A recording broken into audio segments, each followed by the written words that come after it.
오늘 주제가 올바른 지식, 올바른 헌신. 한번 따라하겠습니다. 올바른 지식, 올바른 헌신. 고린도전서 12장에 보면 은사의 종류가 나옵니다. 그 중에 보면 지혜의 은사도 있고 지식의 은사도 있고 영분별의 은사도 있고, 오늘 이 세 가지를 깨우는 동시에 작업을 하려고 하고 있습니다. 몰라서 우리가 헌신하지 못하는 그런 경우가 너무너무 많습니다. 그리고 몰라서 우리가 빠져들게 우리 자녀들과 교회를 그냥 방치하는 그런 경우도 있습니다. 어떤 목사님이 그러더군요. 올해 연말이 되면 한국 교회가 한 15,000개가 무너질 것이다 이야기하고 있고, 지금 그렇게 되어가고 있습니다. 얼마나 심각한 상황인지 한국 교회 현실을 보면 정말 눈물밖에 안 나는 그런 실정입니다. 오늘은 짧은 시간에 다 할 수는 없어요. 그러나 우리 교회를 어떻게 공격하고 예수를 시험하는 자가 과연 누구인지 이걸 지식적인 측면에서 좀 살펴보고자 합니다. 오늘 본문은 마가복음 4장 1절의 4절인데 이제 제가 찾으면서 하나 보겠습니다. 이를 예수를 시험하는 자 과연 어떤 사람일까? 두면서 이제 좀 봤으면 좋겠습니다. 오늘 이걸 통해서 여러분들은 이제부터 사명자들입니다. 장로로, 근사로, 안수집사로 정말 세상을 향하여 깨우고 세상을 향하여 외칠 수 있고 빛과 소금이 그 역할을 다 해야 돼요. 그냥 직분만 있다고 해서 되는 게 아니라 정말 그 지식을 채우기 위해서 하는 건데, 이제 가장 최근에 이슈되는 것부터 한번 살펴보고자 합니다. 최근에 우리 사회의 가장 큰 이슈 중에 하나가 바로 박원순 서울시장의 자살과 백선엽 장군의 죽음일 겁니다. 한 사람은 자기 여배우를 성추행했다고 해가지고 자살했고, 또 바로 이틀 뒤에 이분이 돌아가셨습니다. 이걸 두고 한국 사회가 극명하게 나뉘었습니다. 먼저 여러분들, 백선엽 장군 하면 정말 우리가 이 땅에서 지금 교회 안에서 마음 놓고 예배 드릴 수 있고, 또 우리가 하나님을 찬양하고 한국 교회가 이렇게 부흥할 수 있던 결정적인 밑거름은 우리의 자유를 지켰기 때문입니다. 6.25 전쟁을 결정적으로 승리를 이끈 세 가지 전투가 있는데, 제일 첫 번째 전투가 다부동 전투고, 두 번째가 인천 상륙작전이고, 세 번째가 장진호 전투입니다. 수많은 사람들이 이거를 통해서 대한민국이 살아났습니다. 제일 첫 번째 전투가 이 다부동 전투입니다. 1950년 6월 25일 북한이 침입한 이후에 끝없이 밀렸습니다. 마지막 남은 한가득 희망이 있다 그러면 낙동강을 사이에 두고 이제 대한해변에 빠져 죽든지 아니면 나라를 빼앗길 그 제절명의 시기에 이 다부동 전투가 벌어졌습니다. 이 다부동 전투는 55일간 실제 지금 일어났던 전투인데, 그 전투 지휘관이 누구냐? 바로 이 백선엽 장군이었습니다. 1사단장이었죠. 당시에 여러분 지도에 보시면 알다시피 대구와 부산, 낙동강을 놔놓고 전부 다 빼앗겼습니다. 이 다부동 전투 55일간 전투하면서 그때까지 우리나라 군인들은 패배밖에 몰랐어요. 맨날 물려나고 죽고 비참하고 탱크도 없지 아무것도 없는 상태에서 모든 사람이 패배감에서 다 도망갔습니다. 마지막 다부동 전투에 이제 미군이 처음으로 들어와서 전선을 구축했는데 부하들이 전부 다 도망가요. 그때 이 백선엽 장군이 사단장으로서 내가 최선두에서만, 그리고 나도 후퇴하면 날 근총으로 쏴 죽여라. 이게 아주 유명한 말이었죠. 그래서 55일간 거기서 전투가 벌어지게 됩니다. 그때 우리 죽은 병사가 약 12,000명. 여러분, 12,000명이 여러분들의 아들, 딸이 죽었다고 생각해봐요. 그리고 거기에 들어온 북한군은 3개 사단, 약 35,000명이 죽었습니다. 이게 55일간 이루어지면서 최초로 전쟁에 우리가 승리하는 결정적인 계기가 되었어요. 이걸 통해서 다시 이제 우리 인천 상륙작전하는 계기가 되었고, 이것이 바로 자유 대한민국을 지키는 결정적인 계기가 되었습니다. 만약에 이 전투에 승리하지 못했다 그러면 그 대한민국 끝났을 거예요. 제가 이 전투에 대해서 어떻게 그리 잘 아느냐? 제가 1사단 정보 참모를 했거든요.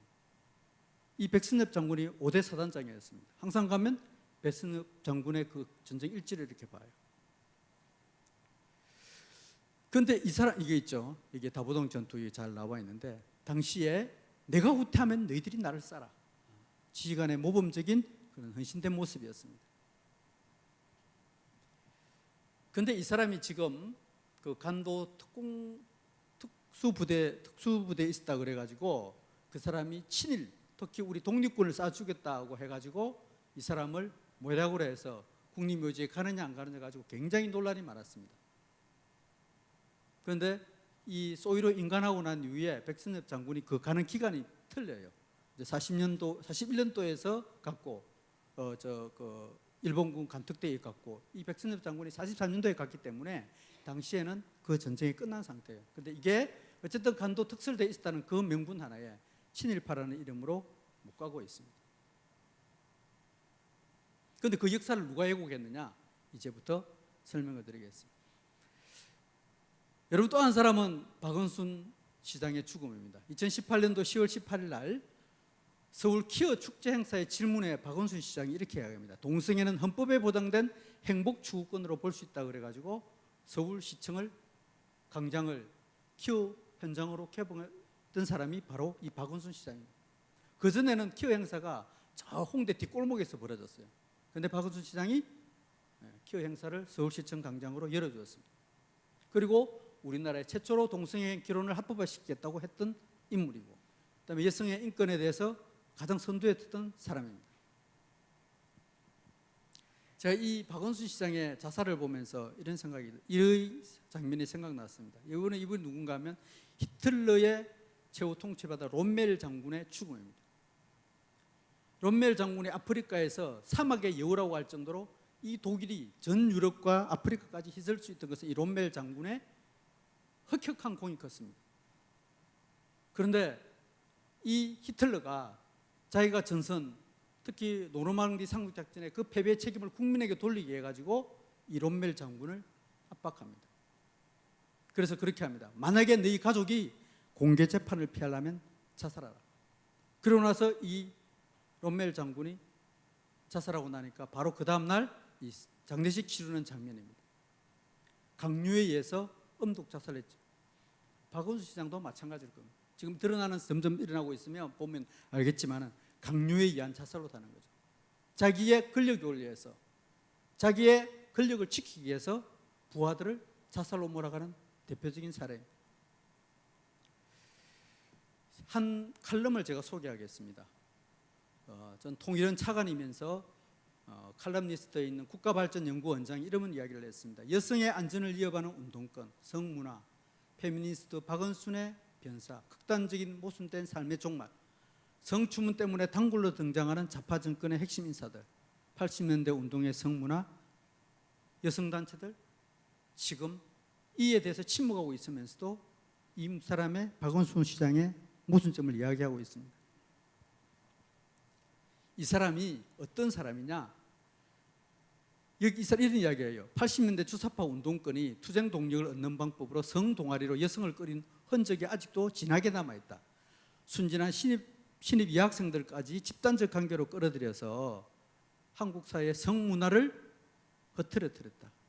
마치 지리산 빨치산 시절 여성 대원들이 남성 전사들의 성적 위안이 제공했던 것처럼 매우 유사하다. 여기에 우리 저하고 같이 대학교 다녔던 우리 장로님 이제 후보 되시는 분들 알 겁니다. 저희도 대학 다닐 때, 저도 이제 부산대학 다니면서 그 부마 사태 후유증으로 그 당시에 이제 지금 임종석 실장이 그때 저희 학교를 방문했는데, 그 당시에 이 학생들이 그 임종석 실장의 숙소를 에워싸고 그 다음에 일부러 전경 들어오는 거 피하기 위해서 좀 더 팬티까지 벗어버리고 그 숙소도 지키던 그 장면이 생각나요. 어떻게 그 운동권하고 같이 이렇게 합종할 수 없을까? 그게 아주 전적으로 생각이 납니다. 그런데 이 박원순 시장의 자살을 두고 5일간의 서울시민상까지 지내면서 이런 행사를 지냈습니다. 제가 왜 이 이야기를 더더욱 하느냐? 이제부터 문제입니다. 이 역사의 왜곡이 우리나라에서 어디서 왔느냐? 이 박원순 시장으로부터 비롯되었습니다. 여러분 보십시오. 역사문제연구소가 생겼는데요. 박헌영 아들과 손잡은 박원순 역사문제연구소. 한 사람은 박원순이고 한 사람은 원경선임이라는 사람입니다. 이 사람이 누구냐? 박헌영이의 혼의 아들입니다. 박원순 씨하고 이 사람이 둘이서 합해가지고 역사 바로 세우기라는 단체를 만듭니다. 이게 언제나? 이게 1986년도에 지금부터 약 30년 가까이 전에 이걸 만들기 시작합니다.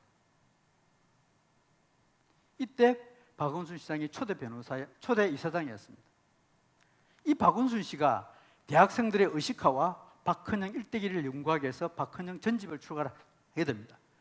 여러분, 우리나라 해방 시기에 또 6.25 전쟁 이전에 우리나라가 그렇게 혼란스러웠던 시기는 이 박헌영 씨가 우리나라의 이념을 완전히 물들였습니다.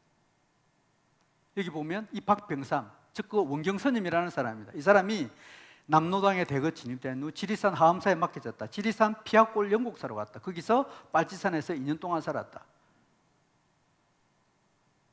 그리고 이 사람이 거기서 박원순이하고 만나가지고 우리나라 의식화를 물들이게 됩니다. 여러분, 이 사진이 어떤 사진인가 하면 모스크바 레닌 대학에서 박헌영, 이제 모스크바 대학에 사고 이제 우리나라에 들어왔죠. 여기에 이제 베트남을 적하신 호지민 씨도 이렇게 같이 찍은 사진까지 있습니다. 이 일을 누가 했느냐? 이 박원순이가 했습니다. 이 역사문제연구소가 1987년도에 최초로 이 개관을 했는데, 역사와 비평.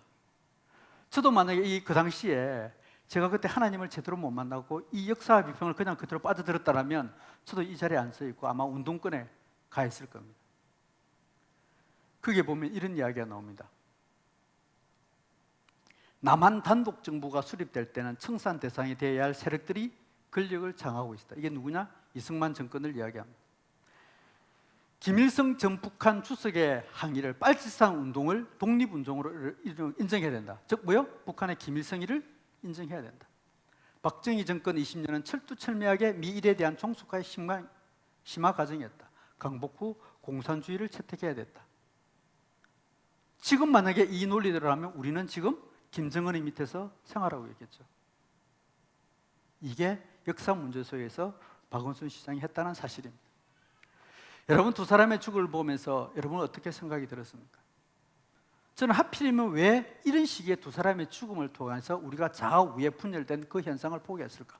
그냥 그런갑다. 언론에 써드는 거 그렇게 보는 것은 여러분 너무나 분별력이 약한가?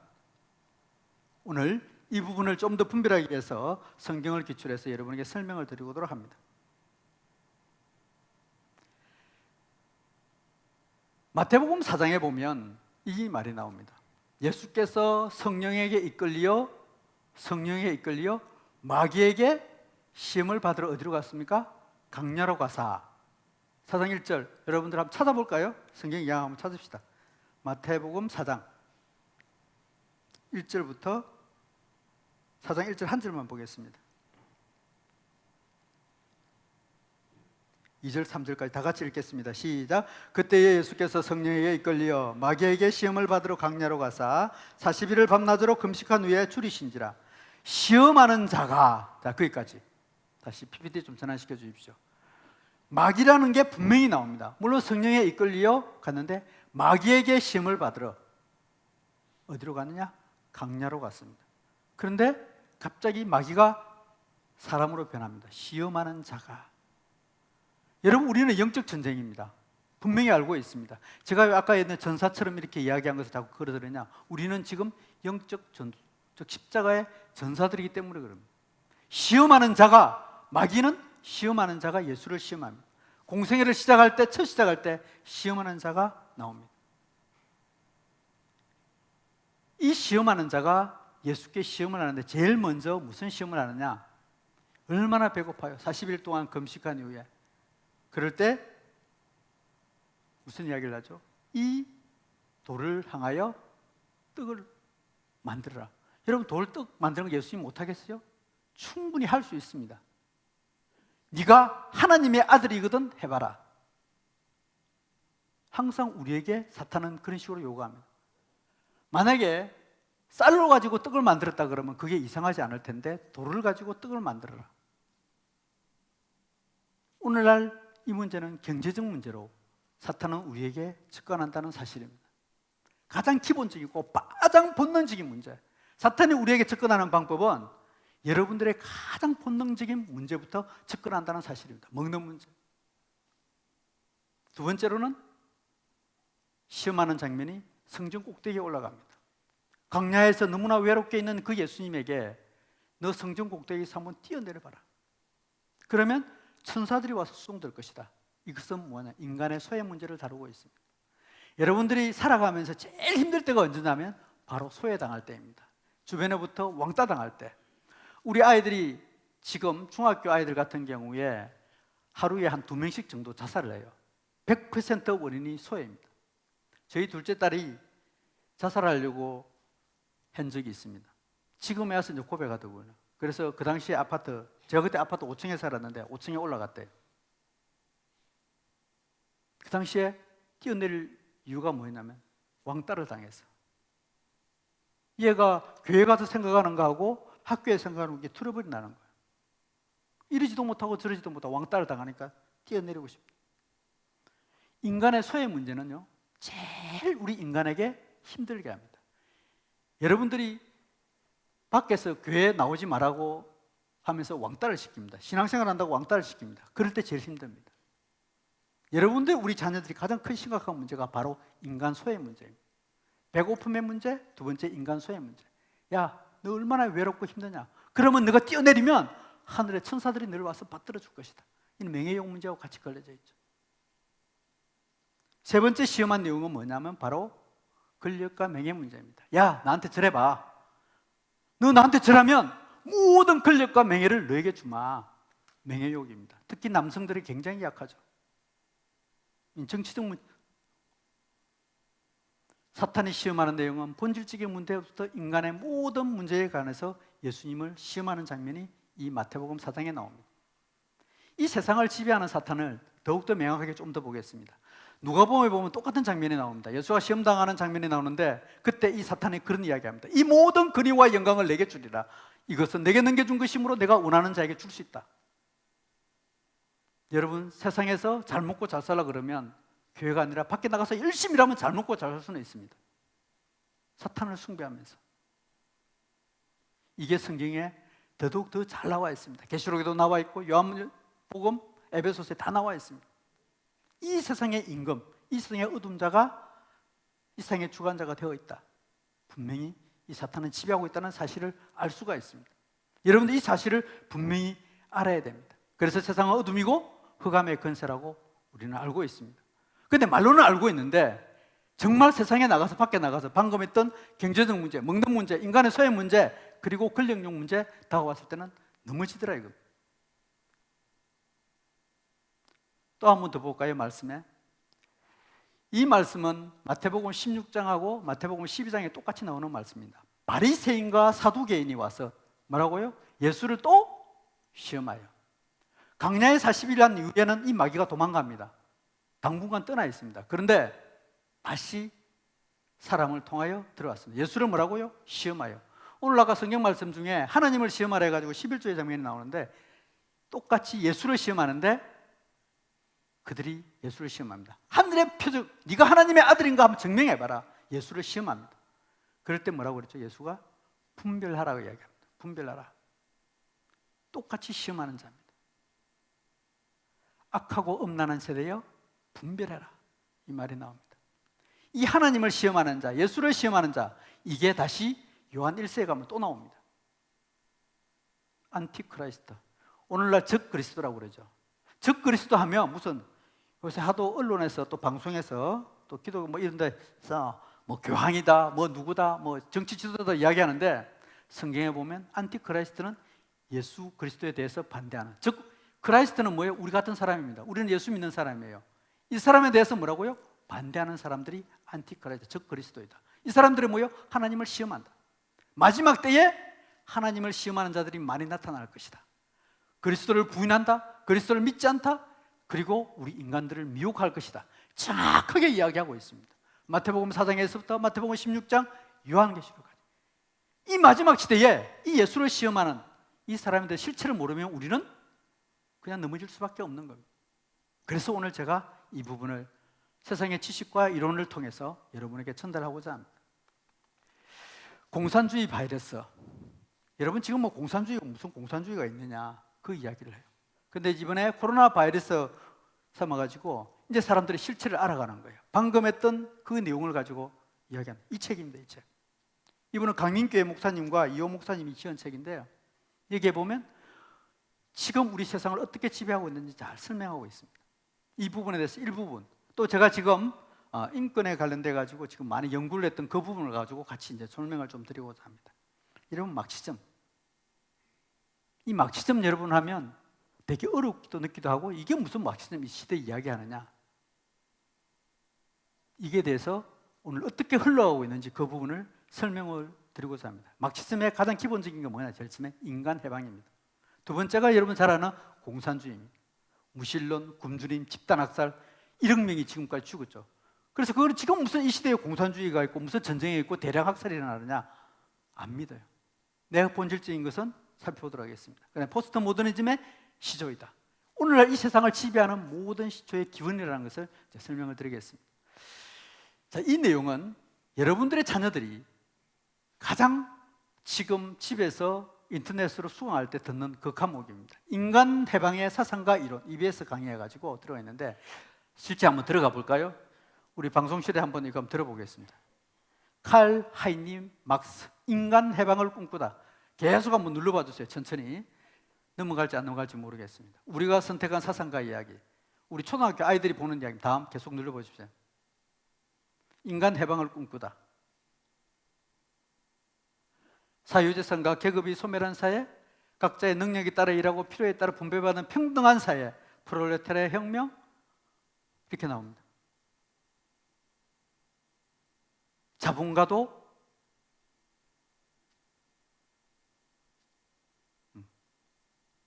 그가 살았던 시대가 쭉 나오는데 이게 시간이 너무 많이 가니까 좀 더 설명을 그냥 바로 드릴게요. 바로 넘겨주세요. 시간이 너무 많이 가니까 좀 설명을 다음 카톡으로 넘겨주십시오.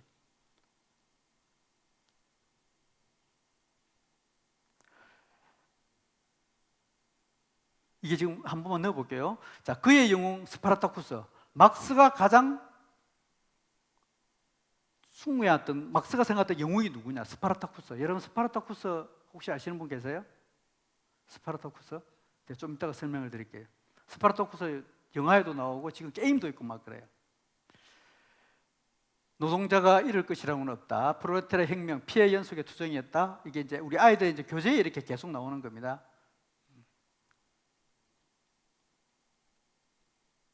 현대에서 바라보면 이제 우리의 꿈 이상 사회를 막스가 내세웠다. 실업자가 없어지고 항상 항심.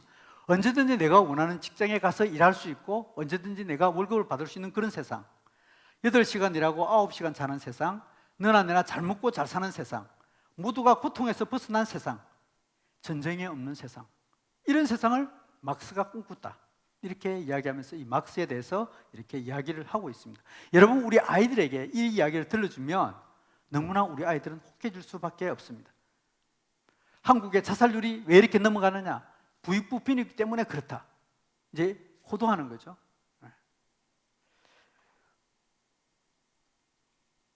이 PPT를 빼고 다른 PPT를 됐습니다.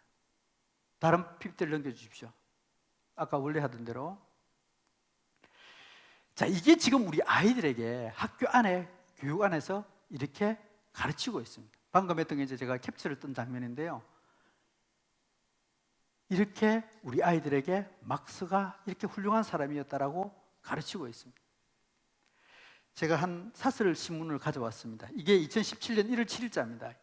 여러분들 이 소리를 듣고 내 삶에 한번 적용을 해보십시오. 우리의 삶은 불안과 위기의 연속이다. 알바와 비정규직 신세에서 언제 해고될지 모르는 데 살아가고 있고 치솟는 집값과 물가 때문에 얼마나 더 궁핍해질지 모른다. 군비 경쟁과 패권 다툼으로 언제 전쟁이 폭발할지도 모른다. 병원비조차 감당하기 힘든 노인들 당장 내일 아플 수도 있는데 불안감에 전전긍긍하고 있다. 불안과 위기만 존재한다면 그나마 낫겠지만 현실은 더 비참하다. 입시 실패, 취업 실패, 창업 실패를 넘어 인생 실패에 대한 이야기까지 나온다. 돈이 만악의 근원이라고 생각하지만 자본주의가 문제라는 말은 일단 거부하더라도 현실은 너무 어렵다. 이게 우리 신문의 사설에 나왔어요. 이 사설이 어디서 나온 내용이냐? 바로 제가 가져온 것을 여기서 가져왔습니다. 인간 해방 마르크스를 알아야 된다. 사회주의자. 인간 해방을 해야 된다. 방금 제가 이걸 띄우니까 이게 막 사상이야? 됐지만 그냥 우리 지금 젊은이나 또 힘든 사람에게 접근하기 시작하면 야, 막스에 대해서 한번 공부해야 되겠네? 당장 접근할 수밖에 없다는 겁니다. 막스가 꿈꾸는 세상은 인간을 어떻게 하든지 해방시키자. 이 논리가 핵심이었습니다. 21세기에도 마르크스는 살아있다. 유령이 다시 돌아왔다. 그래서 인간 해방에 대한 열망이 있다. 이런 식으로 하면서 접근하고 있습니다. 실제 올해 전태일 노동대학에 했는데 엄청난 많은 사람들이 저렇게 신청을 했습니다. 실제 우리 현실에서 나타난 걸 볼게요. 전태일 사상으로 인간 해방을 실현할 때다. 이 사람은 여러분들은 장기표 씨입니다. 지금 현재 제1야당에 힘의 을에 출마했습니다. 이 사람이 전태일 사상은 인간 해방 사상이다. 지금 현재 우리가 우파라고 하는 사람이 이런 사람을 가지고 있다는 사실입니다. 여러분, 인간 해방하면 가장 떠오르는 사람이 누군가 하면 신영복 사람입니다. 우리나라의 인간 해방 논리를 가장 체계적으로 만든 사람이 신영복입니다. 지금 우리나라 대통령께서 지난 평창 올림픽 때 내가 가장 존경하는 인물 신영복 선생은 하면서 이게 논란이 되었던 이 신영복입니다. 이 사람이 1988년도에 20년간의 감옥 생활을 마치고 나왔습니다. 그리고 와서 붓다, 즉 부처가 되어 돌아와서 인간 해방론을 내세웁니다. 이 사람이 주장하는 모든 사상은 기본적으로 어디서부터 주장하느냐? 우리를 인간 해방을 어떻게 시킬 것인가? 어떻게 우리의 생각에서부터 자유롭게 해줄 것인가? 그런 사상을 발전시킨 대표적인 인물입니다. 그 사람이 이렇게 이야기합니다. 최근 선비 정신과 마르크스주의의 동양 사상을 만들었다. 인간 해방을 하려고 그러면 마르크스 사상을 알아야 된다. 이런 주장인 거죠.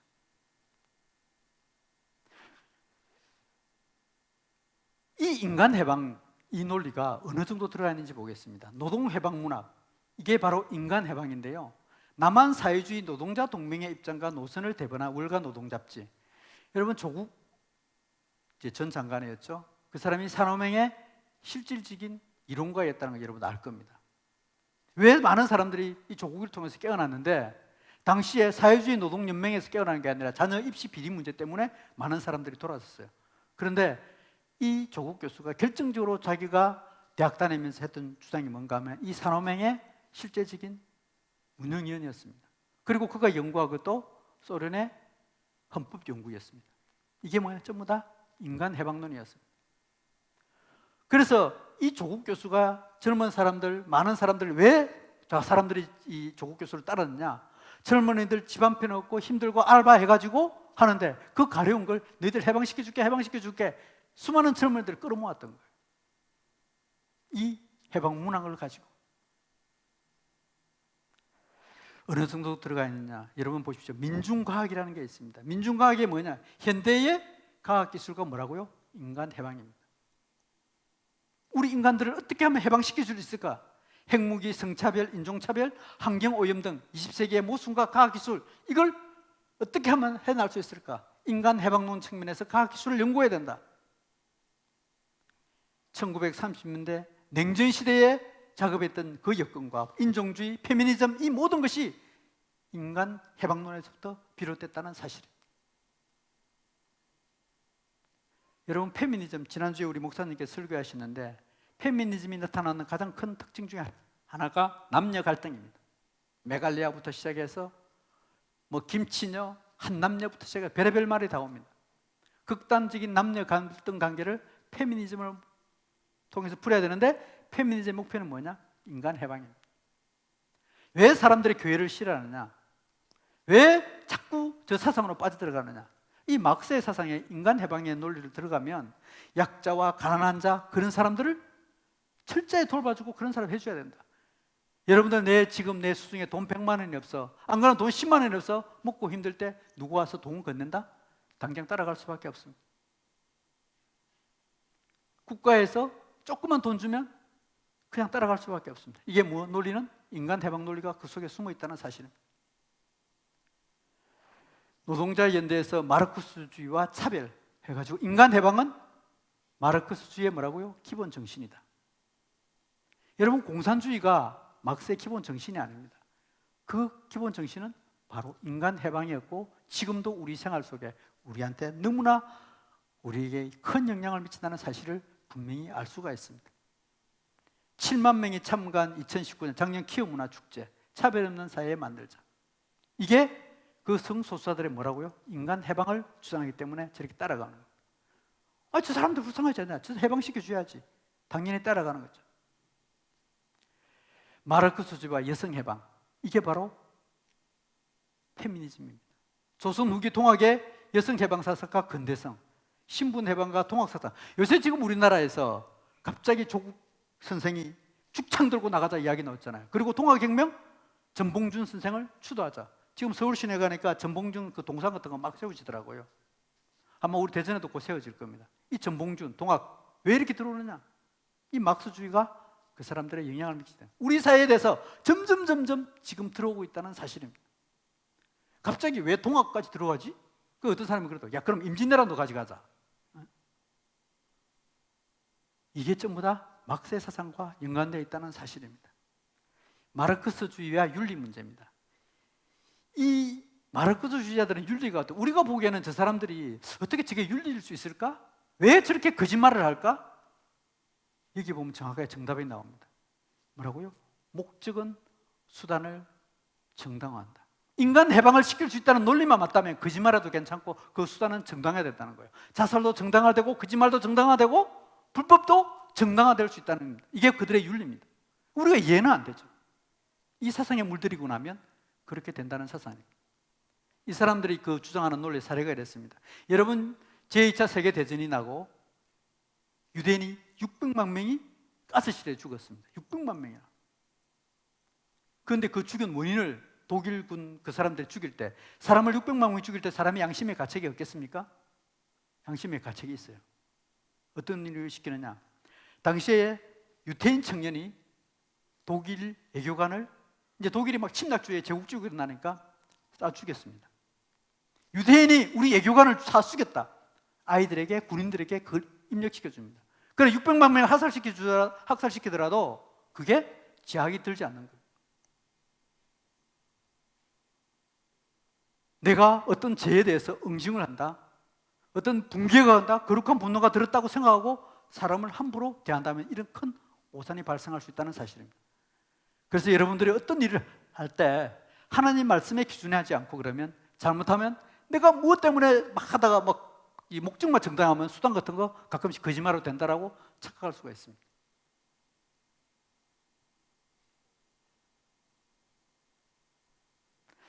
심지어 오늘날 생태학, 기후학, 환경개발, 여러분 지울 스님이라는 사람 알 겁니다. 이 KTX 뚫는데 굴을 뜯는데 그 토롱용이라고 있잖아요. 조그만 동화뱀 같은 거 그거 죽이면 안 된다라고 이 스님 한 사람이 지울이라는 사람이 그게 들어누워 가지고 당시에 4조 원이라는 손실을 봤죠. 들어누워 가지고 스님 들어누워 가지고 뚫으라니까 불도저도 못 가고 못 했잖아요. 나중에 대통령까지 나서 설득시키고 그랬습니다. 그 사람의 논리가 인간 해방을 생태학.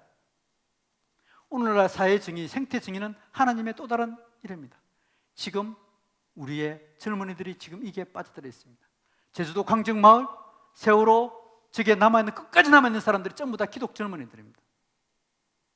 이 논리에 숨어 있습니다. 한신대학교 기독교 교육학과 학생들이 지금 그런 논리에 빠져 있다는 사실입니다.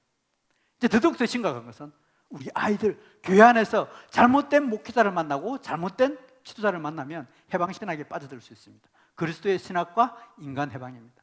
떼제수사와 해방신학자의 만남, 이게 강주 지역에서 벌어진 세미나의 자료입니다. 해방신학 설명을 드리겠습니다. 막스와 예수가 만났습니다.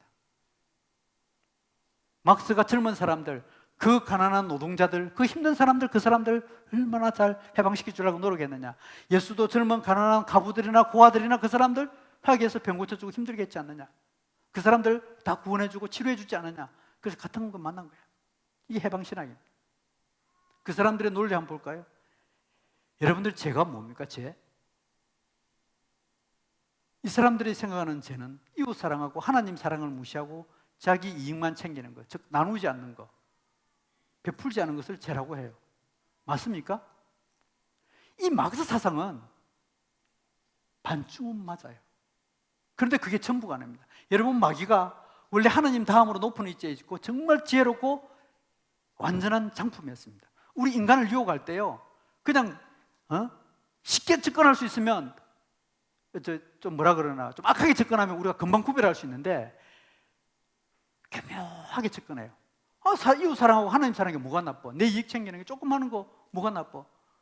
내 돈 좀 벌어가지고 저 사람 베풀려는 게 뭐가 나빠? 근데 이 사람들의 논리는 제가 이거라고 주장합니다. 이거는 작은 그뿐이죠. 진짜 쟤는 뭐예요? 우리는 요한복음 16장 9절에 뭐죠? 하나님 믿지 않는 거, 예수 믿지 않는 거, 그렇죠? 그게 죄라고 돼 있는데 이 사람들은 이게 죄라는 거예요. 여러분, 구원이 뭐? 구원. 우리는 구원이 뭐라고 생각해요? 여러분, 구원이 뭡니까? 천국 가는 거? 이 사람들의 구원은 인간을 인간답게 만드는 것, 육체적으로 사회적으로 억압된 세로부터 자유하고 사회 변해가고 이웃을 통해서 삶으로서 회심을 살아가는 총체적 이론, 이게 구원이라는 거예요. 이 세상에서 서로 내 이웃과 잘 먹고 잘 사는, 이게 구원이라는 논리입니다. 자, 이 정도까지 놓으면 마크스 사상, 인간 사상에 안 빠질 사람이 있습니까? 다 빠져요. 그러니까 오늘날 우리 기독교인들이 전부 다 마크스 사상에 더 빠지는 거예요. 모 정치인을 만났습니다. 예수 믿는 사람들이 60%는 좌파 사상을 가지고 있대요. 왜? 이것 때문에. 여러분들 지금 이 이야기를 여러분들 이 중에 듣고 야, 저 말 맞다. 여러분들 스스로 그쪽에 물들어 있는 겁니다. 본질을 모르기 때문에 그래요. 여러분들 정말 이것은 이 사상에 빠지면 극단적으로 얘기해서 천국 못 갑니다. 제가 구원의 감별사는 아니지만은 이 사상에 빠져 한번 들어버리면 무섭게 여러분들의 신앙생활 끝까지 완주 못합니다. 계속 충돌이 나요. 그리고 교회는 점점 더 멀어질 수밖에 없습니다. 직분이 짐이 됩니다. 이게 해방신학이에요. 이게 우리나라에서는 민중신학으로 들어왔습니다. 오늘날 30, 40대에 교회 안에 젊은 여성들 얼마나 이상하게 맞아 빠져들는지 모릅니다. 제가 이제 큰 이론적인 시간이 없기 때문에 간단히 설명드렸지만 이게 오늘날 사실입니다. 이게 가톨릭 평화신문, 뉴스 엔조이 똑같이 이렇게 나와 있습니다. 구약 성경의 핵심은 인간 해방이다. 이스라엘 백성이 어디에서 났죠? 애굽에서 나가지고 가나안 땅으로 들어갔잖아요. 그 논리를 가지고 인간 해방으로 내세울 수 있습니다. 너희도 그래서 뭐요? 신처럼 행동해라. 너가 신이다. 이런 논리를 심어주고 있습니다. 한국 교회의 네오막스주의 비판 이대로 괜찮은 뉴스 엔조라는 잡지가 한국 교회 이 공산주의에 대해서 잘못됐다고 비판하면 이건 잘못됐다는 거예요. 잘못된 생각으로 가지고 낙인 찍기라는 거예요. 우리 목사님이 보면 공산주의와 기독교는 함께 갈 수 없습니다. 그러면 이거 뭐예요? 낙인 찍기라는 거예요. 메커니즘의 비능이라는 거예요. 이게 뉴스 엔조에서 하고 있습니다. 그런데 이 글을 적은 사람이 누구냐? 총신대 신학교를 졸업하고 오늘날 최고 교단에 있는 신학교 교수가 이런 이야기를 한다는 사실이에요.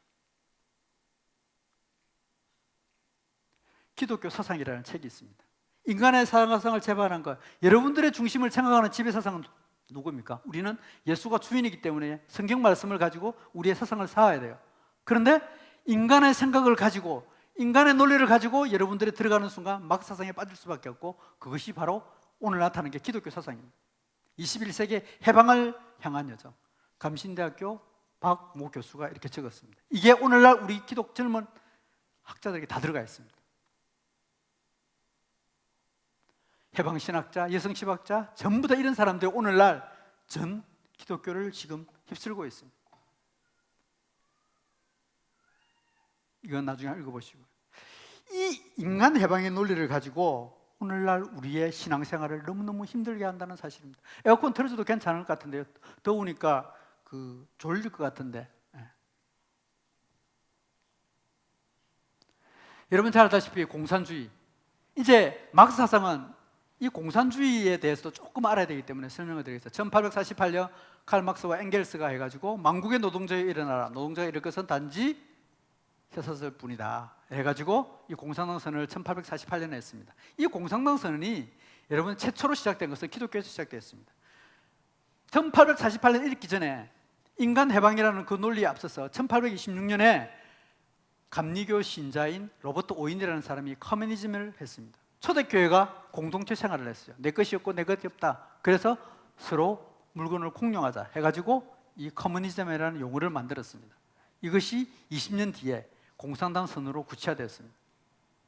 공산주의, 우리는 단순하게 그냥 막 1억 명 이상이 죽은 것으로 생각이 들지만은 지금 이 인간 해방 사상이 들어가서 공산주의가 딱 결합이 돼버리면 너무나 좋은 사상입니다. 이 막스는 인간의 역사를 투쟁의 역사로 보았습니다. 여러분, 우리 가난한 자와 부자와 세상을 살아가면서 돈 있는 자와 돈 없는 자가 있습니다. 여러분들은 내가 부르주아라고 돈 가진 사람이라고 생각하는 사람이 있습니까? 여기에 혹시 재산이 20억 이상이 되는 사람이 있습니까? 25억. 우리 장로님 중에 혹시 25억 넘으신 분 계세요? 우리나라 기준으로 해가지고 우리나라에서 억만장자, 백만장자로 살라 그러면 기준이 25억 이상이 있고 헌금이 5억 이상이면 이제 VIP, 소위 말해서 백만장자로 살아갈 수 있다고 해요. 여러분, 여기서 백만장자 있는 사람이 있습니까? 네? 아무도 없겠죠. 혹시 있을지도 모르죠. 우리나라에서 부자의 기준, 그래서 억만장자의 기준은 돈이 그 정도 되는 사람인데, 돈이 있는 사람과 없는 사람, 그 있는 사람 조금 뺏어가지고 내한테 준다, 그 싫어할 사람 아무도 없을 거예요. 인간의 역사는 가진 자와 가지지 않은 자의 역사에서 비롯돼 투쟁의 역사이다. 왕과 신하, 종과 노예, 이런 끝까지 가진 자와 못 가진 자, 계급이 있는 자와 없는 자, 이런 역사가 있었어요. 그래서 항상 갈등의 구조를 만들어요. 그런데 인간의 진짜 역사에서 가장 중요한 걸 뺐어요. 중간 계층을 빼버렸어요. 중간 계층. 진짜 건전한 사회는 최하층도 아니고 또 상층 25억 이상 사람도 아니고 그 중간에 한 1억에서부터 시작해서 한 20억까지 있는 그 사람, 그 사람이 많은 사회가 건전한 사회라 그럽니다. 그런데 이 막스의 역사 5단계는 그걸 무시해요. 이 중간 단계가 없지. 그냥 25억 있는 사람, 그 다음에 저 밑에 있는 사람, 그 사람들 딱 양분시켜 놓고 이게 투쟁의 역사다, 이렇게 이제 몰아가는 거죠. 이 논리가 있는데 인간의 역사는 투쟁의 역사이다, 이렇게 하면서 이제 중요하죠. 그래서 공산주의는 지금도 여러분들 있습니다. 중국, 쿠바, 라오스, 베트남, 북한 5개 국가가 지금 공산국가로 있고, 이게 이제 변형돼 가지고 사회주의로 들어와 있죠. 이 공산주의에서 이제 여러분들 조금은 이제 어렵지만은 잘 들으셔야 됩니다. 이제부터 이 공산주의가 기독교의 사상, 즉 감리교 신자가 그걸 만들었지만은 이 기본은 공산주의로 와서 어디서 넘어가는가 하면 이 물질입니다. 노동, 눈에 보이는 거. 원래 헤겔은 사람은 사람의 생각하는 이 정신력, 이것이 옳다, 내가 이런 논리가 옳다, 그 다음에 이 논리는 또 틀리다, 그럼 두 사람이 막 논쟁을 해요. 그러면 우리 안수 집사님하고 장로님하고 저하고 막 논쟁을 합니다. 야, 자본주의가 옳리, 공산주의가 옳리, 뭐 성경에 이게 맞니 저게 맞니 하고 막 논쟁이 벌어져요. 그러면 이게 옳고 그르고 해가지고 또 다른 논리가 생깁니다. 이게 간접론적 변증법이라는 논리예요.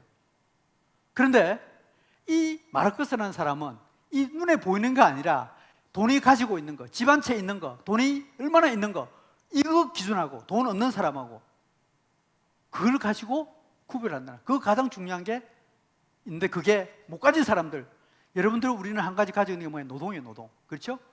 내 몸뚱이 하나 있잖아. 일할 수 있는 거. 내가 밖에 나가서 열심히 일하면 뭘 줍니까? 내 월급을 줘요. 일한 만큼 월급을 받아요. 집은 없더라도 이걸 가치 기준으로 봐야 된다. 이게 이제 막스의 사상입니다. 이게 노동 가치라는 겁니다. 모든 사람에는 열심히 일하면 그 일한 만큼 돈을 받아야 된다. 이걸 가지고 이론을 만듭니다. 그래서 가진 자와 가지지 못한 자 사이를 구분시켜 놓습니다. 우리가 열심히 일해도, 열심히 너무너무 일했는데 우리가 왜 계속 못 사느냐? 그것은 그 가진 사람들, 즉 자본가들, 그 주인, 이 건물주, 이 소유주, 이런 사람들이 그걸 갖다가 나눠주지 않기 때문에 그런 거다.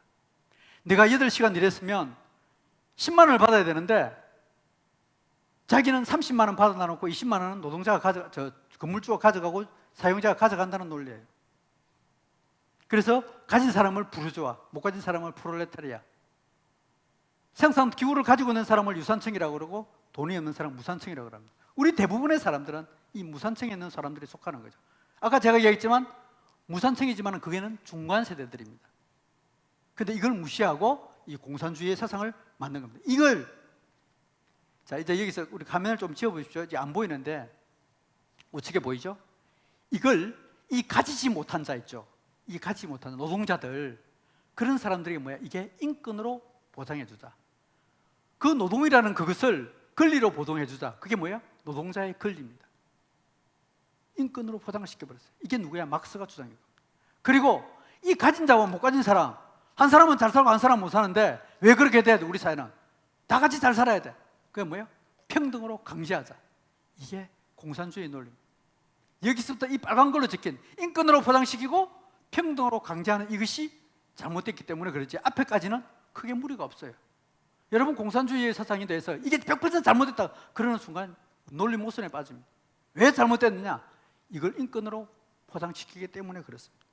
여러분 우리 인권 좋다고 그러지만은 인권이라는 말을 최초로 만든 사람이 이 칼 막스라는 사람입니다. 1844년에 공산당이 선언했기 바로 4년 전에 인권이라는 용어를 만들었습니다. 여기 보면 인권은 천부인권도 아니고 국가가 허용한 실정법상의 권리도 아니다. 바로 시간과 장소에 따라 다르게 나타난다. 특히 약자의 입장.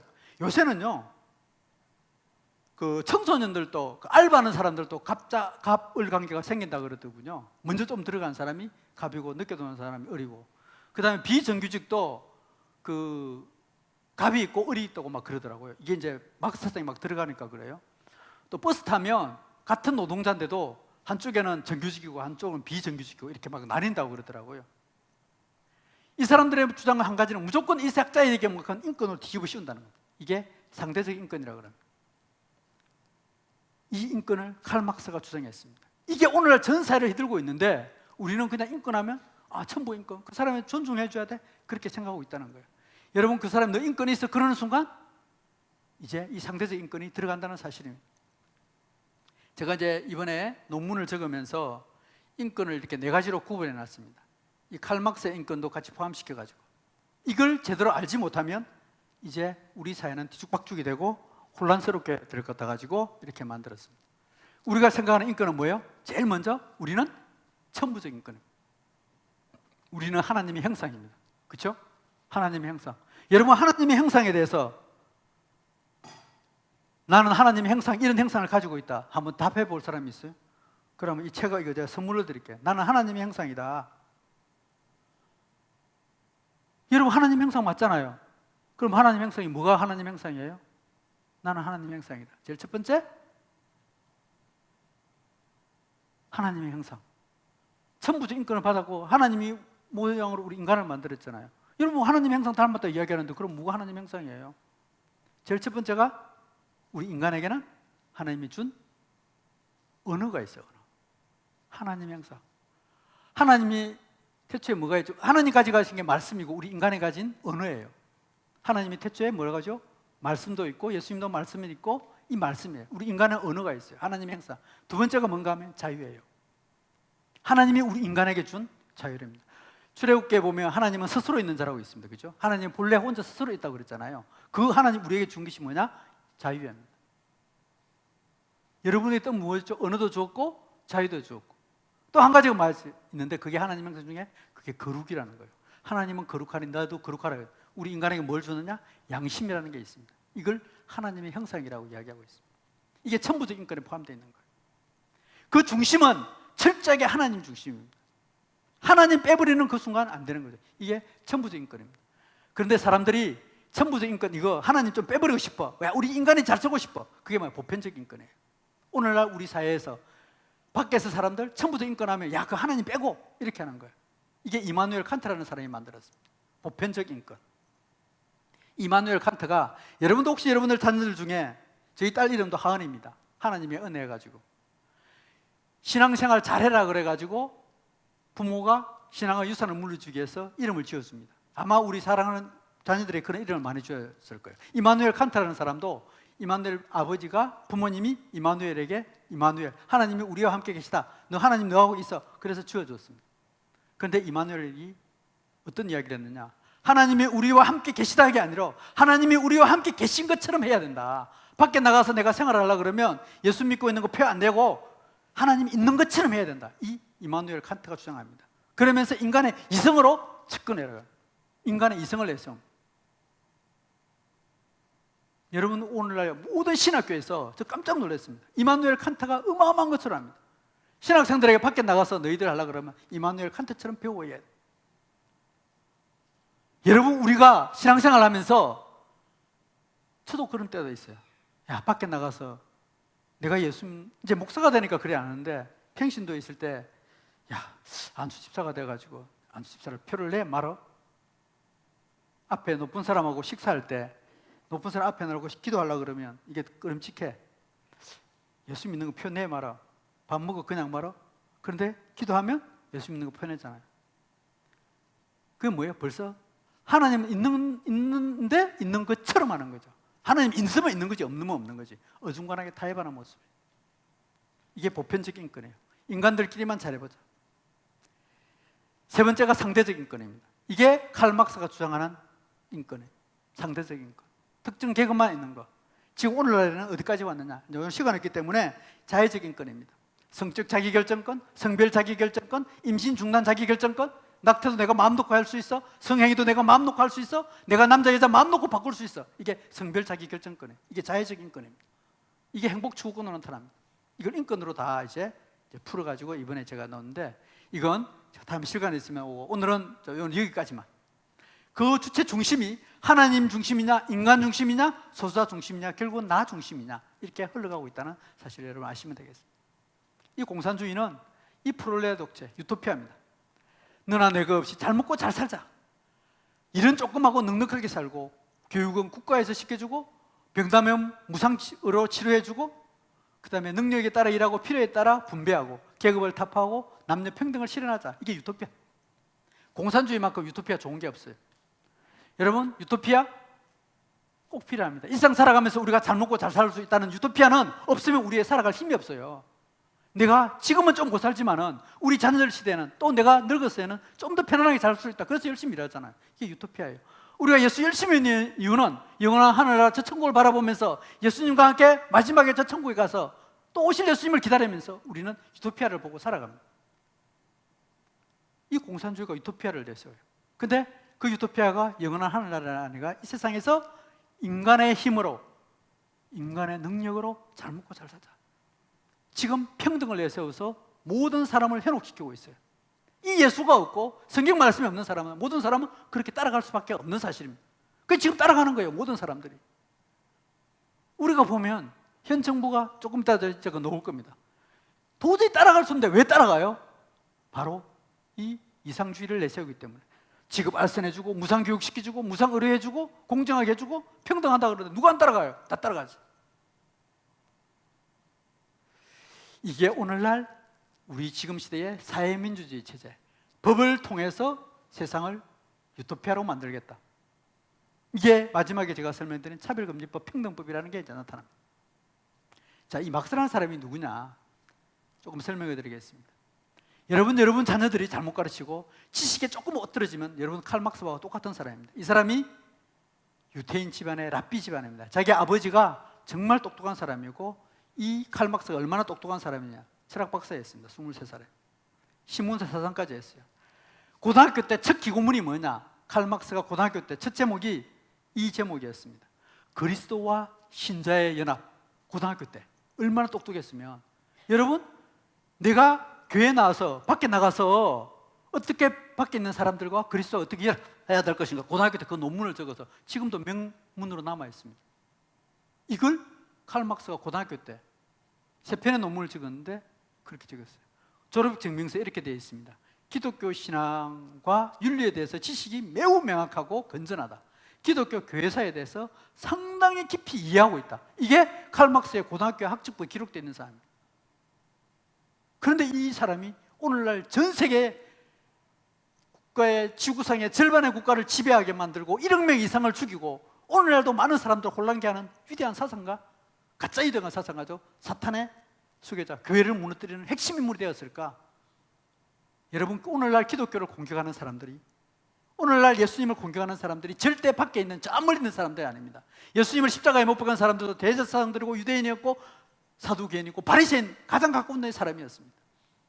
제가 많은 교회를 다니보면서 특징 중에 하나가, 목사님들 힘들고 교회를 부수고 힘들게 하고 교회 힘들게 하는 사람들이 누구냐? 전부 다 교회 중직자들이고 직분입니다. 틀림없는 사실입니다. 이 막스도 그런 사람이에요. 여러분들 오늘 다른 건 다 몰라도 정말 이 칼 막스 같은 사람이 여러분 속에, 우리 인간 속에 반드시 드문 있다는 사실입니다. 조금만 마음에 안 들면 교회에 대해서 바로 공격에 들어옵니다.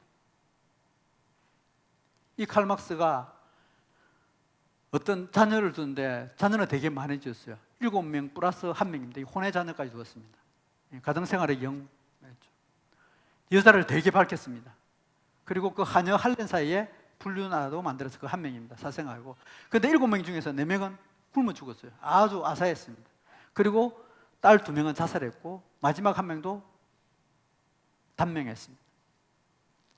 이 막내딸, 칼막스의 막내딸이 자살했는데 그 제목이 하나님의 악이라는 책이에요. 하나님이 창조주를 극작가로 비수해가지고, 작가는 자기 마음대로 창조할 수 있잖아요. 제가 쓰고 싶은 거 할 수 있잖아요. 하나님을 작가에 비유해가지고 하나님이 세상을 만들 때 악하게 만들었다. 왜? 그래서 가난한 사람들도 많고 빈곤한 사람들도 많고, 왜 수많은 노동자들이 저렇게 힘들게 살아가? 이거 하나님의 악이야. 가끔씩 보면 세상에 막 악하고 막 굶어 죽는 사람들 보면서, 왜 하나님은 저런 사람들 저렇게 뒀을까? 왜 저렇게 못된 사람을 그냥 뒀을까? 그러면서 하나님을 원망해요. 나에게 조금 힘든 일 있으면 왜 하나님은 나에게 이렇게 원망하고 그럴까? 하나님은 죽었어. 똑같은 원리. 이 칼 막스가 딸이 이제 그렇게 했다는 겁니다. 그가 가정생활은 음주와 흡연을 되게 했고요, 주식으로 가산을 탕진해서 자기 엄마도 돌보지 않았습니다. 자기 어머니가 죽었을 때 장례식도 안 갔어요. 자기 또 4살 부인 마누라가, 애니가 있었는데 장례식도 안 가고 가정생활에 엉망이었습니다. 우리의 가장 그 결과를 보면 인생이 성공하느냐 성공하지 말았냐는 것은, 제가 아까 제일 처음에 봤던 두 사람의 죽음을 가지고 얘기했는데, 우리의 죽음을 가지고 우리의 삶을 평가할 수 있다는 사실입니다. 여러분들 오늘 직분 받고 앞으로 할 때 여러분들의 죽음은, 나의 죽음은 어떻게 될 것인가, 그것은 반드시 생각해 놓고 해야 됩니다. 저는 제가 주의 일을 하면서 저희 아내와 둘이서 이 일을 하고 시작할 때 했습니다. 둘이서 이 죽음의 문제를 두고 하면서 유서를 썼습니다. 저도 유서 쓰고 저희 가족도 유서를 쓰고. 근데 서로 교환을 하지 말았어요. 언제 어떻게 될지 모르니까. 그걸 써놓고 나니까 어디 뭐 행동할 때도 굉장히 좀 조심스러워지더라고요. 서로 갑자기 죽어버리면 어떡해요? 그래서 저도 이제 제가 안수 집사까지 받으면서 생각이 기억이 나는데요. 한 2달 동안은 출근하면서 이제 화장실 청소, 저희는 화장실 청소를 시키더라고요. 화장실 청소 와가지고 기도하고 화장실 청소하고 갔다가, 그 다음 이제 출근했다가 또 그 다음 날 또 출근할 때 했다가, 네, 그런 기억이 나는데, 직분자가 되고 나면 항상 무엇을 생각해야 되냐? 죽음을 생각하면서 일해야 됩니다. 이 칼 막스에 영향을 준 인물을 한번 살펴보겠습니다. 이게 왜 그런가 하면, 이제 오늘날 직접적으로 영향을 미치는 사람입니다. 스파르타쿠스, BC 72년의 사람, 찰스 다인, 지나론의 대가, 모세스. 이 모세스도 철저한 기독교인 집안이었습니다. 여러분, 김일성이도 자기 아버지가, 자기 엄마가 강반석이라는 사람 알죠? 그죠? 스파르타쿠스 어떤 사람이냐? 로마의 반란기를 들던 노예 반란입니다. 20만 명이 노예들이 하도 학대받으니까 반란을 일으켰습니다. 그 수장이 스파르타쿠스예요. 그래서 로마가 3개 군단을 내가지고 이 스파르타 노예를 진압시켜버립니다. 그리고 그 중에 600명을 생포해가지고 로마로 들어오는 그 길에 600명을 십자가에 전부 다 못 박혀가지고 십자가에 죽게 만들죠. 이게 십자가의 형태입니다. 즉 뭐예요? 나라에 대해서 반역을 일으킨 사람들의 죽음. 이게 뭐야? 십자가 형태. 이 스파르타쿠스. 예수님도 나중에 이제 스파르타쿠스 이 죽음, 이 유대인의 왕이라 그래가지고 당시에 이제 제명을, 이제 그래서 예수님도 십자가의 죽음도 이제 거기서 유래가 된 거죠. 이 스파르타쿠스의 전쟁은 뭐냐면, 기존 기득권 세력에 대해서 반란을 일으켜야 된다, 투쟁을 해야 된다, 혁명을 해야 된다. 이 논리가 이 막스에게 영향을 미쳤습니다. 두 번째가 막스와 다인의 만남입니다. 여러분, 찰스 다인이 얼마나 우리 하나님의 창조 질서를 거스리는 걸 잘 알 겁니다. 모든 것은 창조가 아니다, 진화다. 이 마르크스하고 다인하고 같은 런던에 살았습니다. 거리는 한 20km밖에 안 떨어져 있어요. 다인이 발견한 것은 발전의 법칙, 인간은 진화한다. 마르크스는 발달의 법칙을 발견했다고 하고 있습니다. 그 다인의 자연과학은 신의 죽음을, 왜? 다인이 진화론을 내세워가지고 하나님의 신의 죽음을 내세웠고, 막스의 사회과학은 이 자본주의를 주겠다, 이렇게 이야기하고 있습니다. 마르크스가 가장 큰 영향을 받은 사람은 바로 이 다윈입니다. 진화론. 그 다음에 모세였습니다. 유대계 독일의 철학자고 고등학교까지는 신앙생활 잘했습니다. 자기 어머니가 부모님이 모세라고 이름을 지을 정도로 너는 앞으로 위대한 지도자가 되라고 했는데 고등학교 졸업 후에 무신론자로 살았습니다. 이 프리메이슨과 시오니즘을 처음으로 체계한 인물입니다. 이 사람이 즉 악마 루시퍼를 숭배하는 사상을 최초로 체계화시킨 사람이 이 사람입니다. 이 사람을 막스가 되게 좋아했습니다. 그래서 모세서가 되는데 이 모세서에 대해서 잠깐, 이 악마의 세상에 대해서 잠깐 설명을 드리겠습니다. 이 사람이 이제 만든 게 신지학회라는 게 있어요. 신을 연구한다. 여러분 우리 그 고린도 전서 5장에 보면 세상에 신이 있다는 말이 나와잖아요. 이 신을 가지고 신지학회를 만들었습니다. 신을 연구하는 학문. 이 사람의 가장 큰 영향을 받은, 방금 모세서로부터 영향을 받은 사람이 앨리스 앤 베일리라는 사람입니다. 이 사람이 영국 출신으로 영원한 지혜라는 사람을 만들었습니다. 사탄을 통해서 영감을 받아가지고 영원한 지혜를 찾습니다. 오늘날 뉴에이지 운동의 시점이면서 루시서 트러스트, 즉 루시퍼를 추종한다는 이 인물입니다. 오늘날 유엔을 지배하고 있는 경제사회에 있어요. NGO의 최고의 단체이면서 이 단체에만 6,000명의 직원이 있습니다. 그래서 오늘날 모든 대학 교재와 중요한 학문적 서적이, 중요한 논술 자료가 여기서 다 나옵니다. 세상은 점점 악해져 갈 수밖에 없는 그런 구조라는 거죠. 앨리스 앤 베일리가 이 논리입니다. 이 사람이 여러분 잘 알다시피 신세계 질서를 위한 10가지 전략 만들었는데 그 중에 잘 알다시피 이 내용입니다. 앞으로 세계를 이 사탄의 사상과 지배로 해야 되는데 이 10가지 전략입니다. 그게 보면 교육책에서 하나님과 기도를 제거해라, 아동들에 대해서 부모의 권위를 축소시켜라, 기독교 가정구조를 파괴하라, 프리섹스 사회를 만들어라, 이혼을 정상화해라, 동성연애를 생활방식으로 만들어라, 예술의 품격을 떨어뜨려라, 미디어를 활용해서 인간의 사고방식을 바꾸라, 종교 통합운동을 해라. 이 모든 사항을 법제화해라.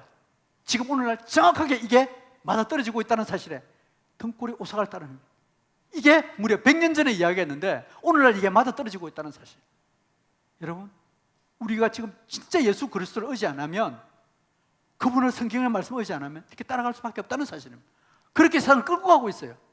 수많은 신학자들과 수많은 교회들이 있었지만 100년 동안 이걸 못 지켰다는 사실입니다. 여러분, 100년 전에 이 이야기를 해놓고 지금 이게 다 맞아떨어진다는 게 안 놀라요? 당시에 100년 전에 이 이야기 했을 때 아무도 안 믿었습니다. 영국은 해가 지지 않는 나라, 전 인구의 90%가 기독교를 믿었고, 미국도 청교도 정신으로 해가지고 어마어마한 기독교 부흥을 이뤘고, 도무지 믿어지지 않은 그 사이에서 정확하게 100년 짧은 이 시간에 이렇게 변해버렸다는 사실, 이게 사탄의 움직이고 사상이라는 사실입니다. 이 사무실의 위치가 어디 있느냐? 이게 미국의 뉴욕 프라자 거리가 있습니다. 그 거리 이름이 666이에요. 성경의 계시록 13장에 나오는 말씀하고 똑같습니다. 누구든지 이 표를 가진 자의 외에는 매매를 못하게 하리니 이 표는 곧 짐승의 표다. 지혜 있는 자가 여기 있으니 그 짐승의 수를 세어보라. 사람의 수니 그의 수는 666이라. 이거하고 연관이 어떻게 되는지 모르지만 매매 문제, 이 경제 문제를 가지고 이것을 움직이고 있다는 사실입니다. 경제사회, 이 사회에 소속된 단체입니다. 제가 아까 제일 처음에 예수를 시험하는 자 제일 처음에 뭐 가지고 논다고 그랬죠?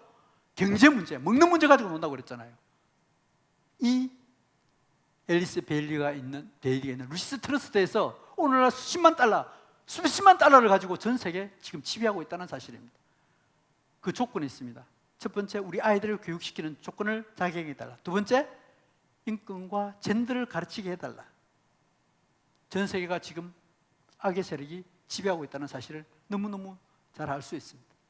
이 앨리스 베일리가 세상을 지배하고 싶어 어떻게 하라고? 다음 세대 교육을 시켜라. 디스플레인 in the new age. 우리들의 세대, 즉 사탄의 시대를 만들고 싶으면 다음 세대 교육을 시키면 될 것이다. 여러분들 지금 이 악의 움직임에 대해서 우리 아이들 학교 교육이나 모든 대에 보면 이 다 들어 있습니다. 그런데 우리는 이 사실에 대해서 너무 몰랐죠.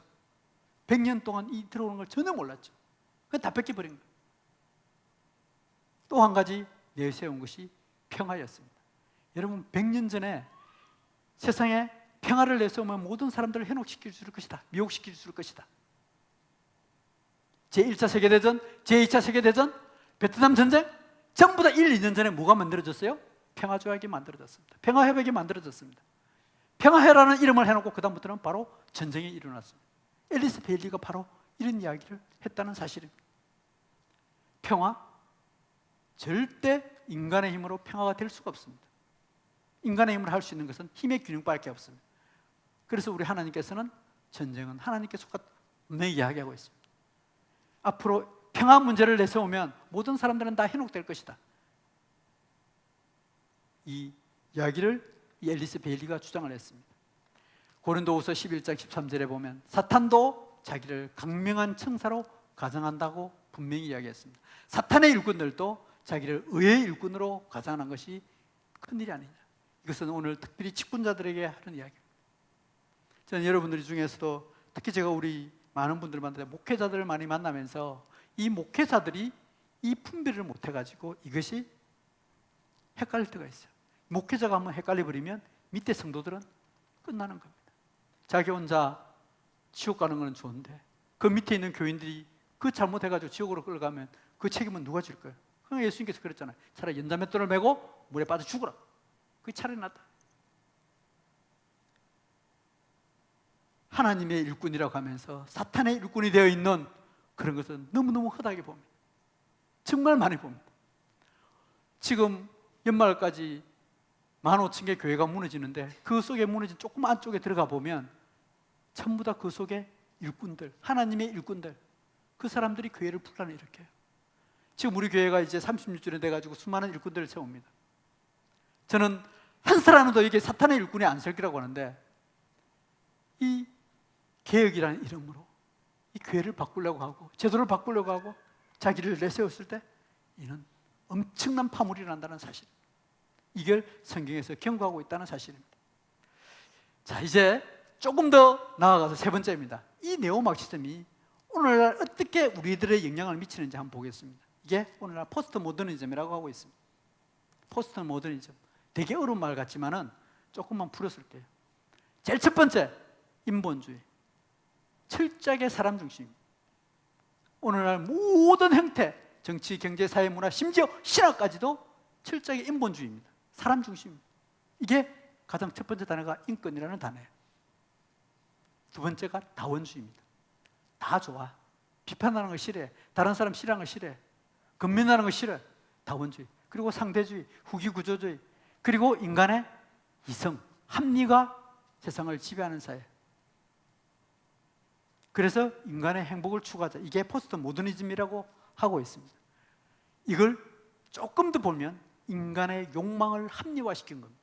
하나님 빼놓고 우리 인간들끼리 어떻게 하면 인간이 가진 욕망과 내가 잘 먹고 잘 살고 또 인간이 내가 가진 본성을 잘 어떻게 할 수 있을까? 그걸 이론적으로 만든 게 바로 이 포스트 모더니즘입니다. 절대 진리는 없습니다.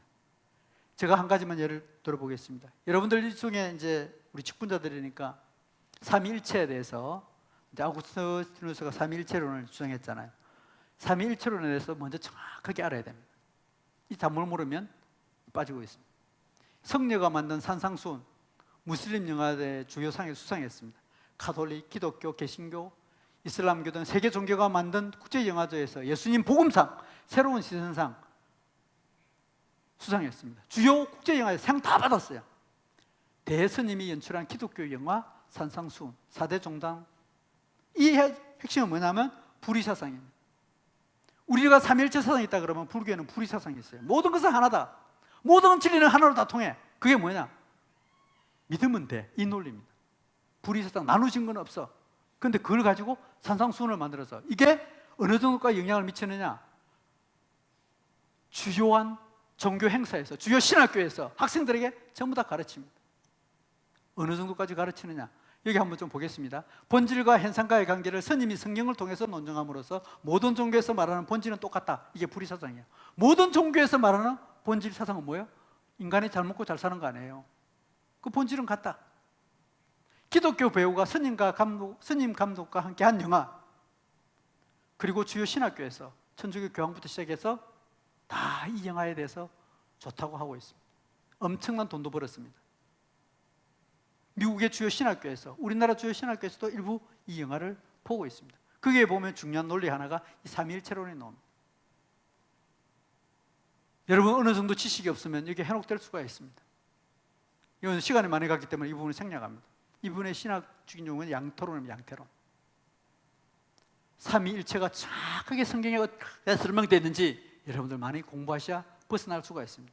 이 삼위일체로는 이것이 다원주의의 대표적인 형태가 이게 되는데 이게 WCC라는 겁니다. 예수만이 구원이 있다 이라면 이거는 잘못된 거예요. 이번에 차별금지법 속에서 종교에 차별하지 말자 그러잖아요. 그런데 차별금지법이 통과해서 예수만은 구원이 있어, 교회만이 진리를 가르치고 있어, 예수 믿지 않으면 지옥 가 이러면 이게 좀 차별이 되는 거예요. 이 종교다원주의가 이 WCC 안에 들어있다는 사실이죠. 여기 보면 WCC 이런 게 있습니다. 공산주의는 가난과 불안으로부터 구원의 수단이다. 이게 바로 칼 막스의 인간 해방론이 여기에 들어가 있습니다. 오늘날 이 포스트 모더니즘의 결정적인 영향이 있는 사람은 이 막스입니다. 바로 인간 해방론. 이게 기본적이고, 그 다음에 두 번째가 니체입니다. 신은 죽었다. 그의 아버지도 목사였습니다. 신학자였습니다. 그런데 이 사람의 논리는 왜 세상이 저렇게 악한데 하나님은 저를 그대로 두느냐? 왜 가난한 사람을 보면서 그대로 두느냐? 수천 명이 수백 명이 죽어가고 전쟁터가 있는데 왜 하나님은 저 전쟁을 허락했지? 그러니까 하나님은 죽었어. 또 한 가지는 왜 예수님이 주인이야? 내가 종이 돼야? 그런 하나님 나는 필요 없어. 그러면서 이 니체가 주장했던 것이 신은 죽었답니다. 오늘날 니체 같은 신앙을 가진 사람들이 너무 많습니다. 조금만 힘들면 하나님 나 없는 갑이요. 예배 빼먹고 다 빼먹고 그냥 필요 없어. 이게 니체 같은 사람입니다.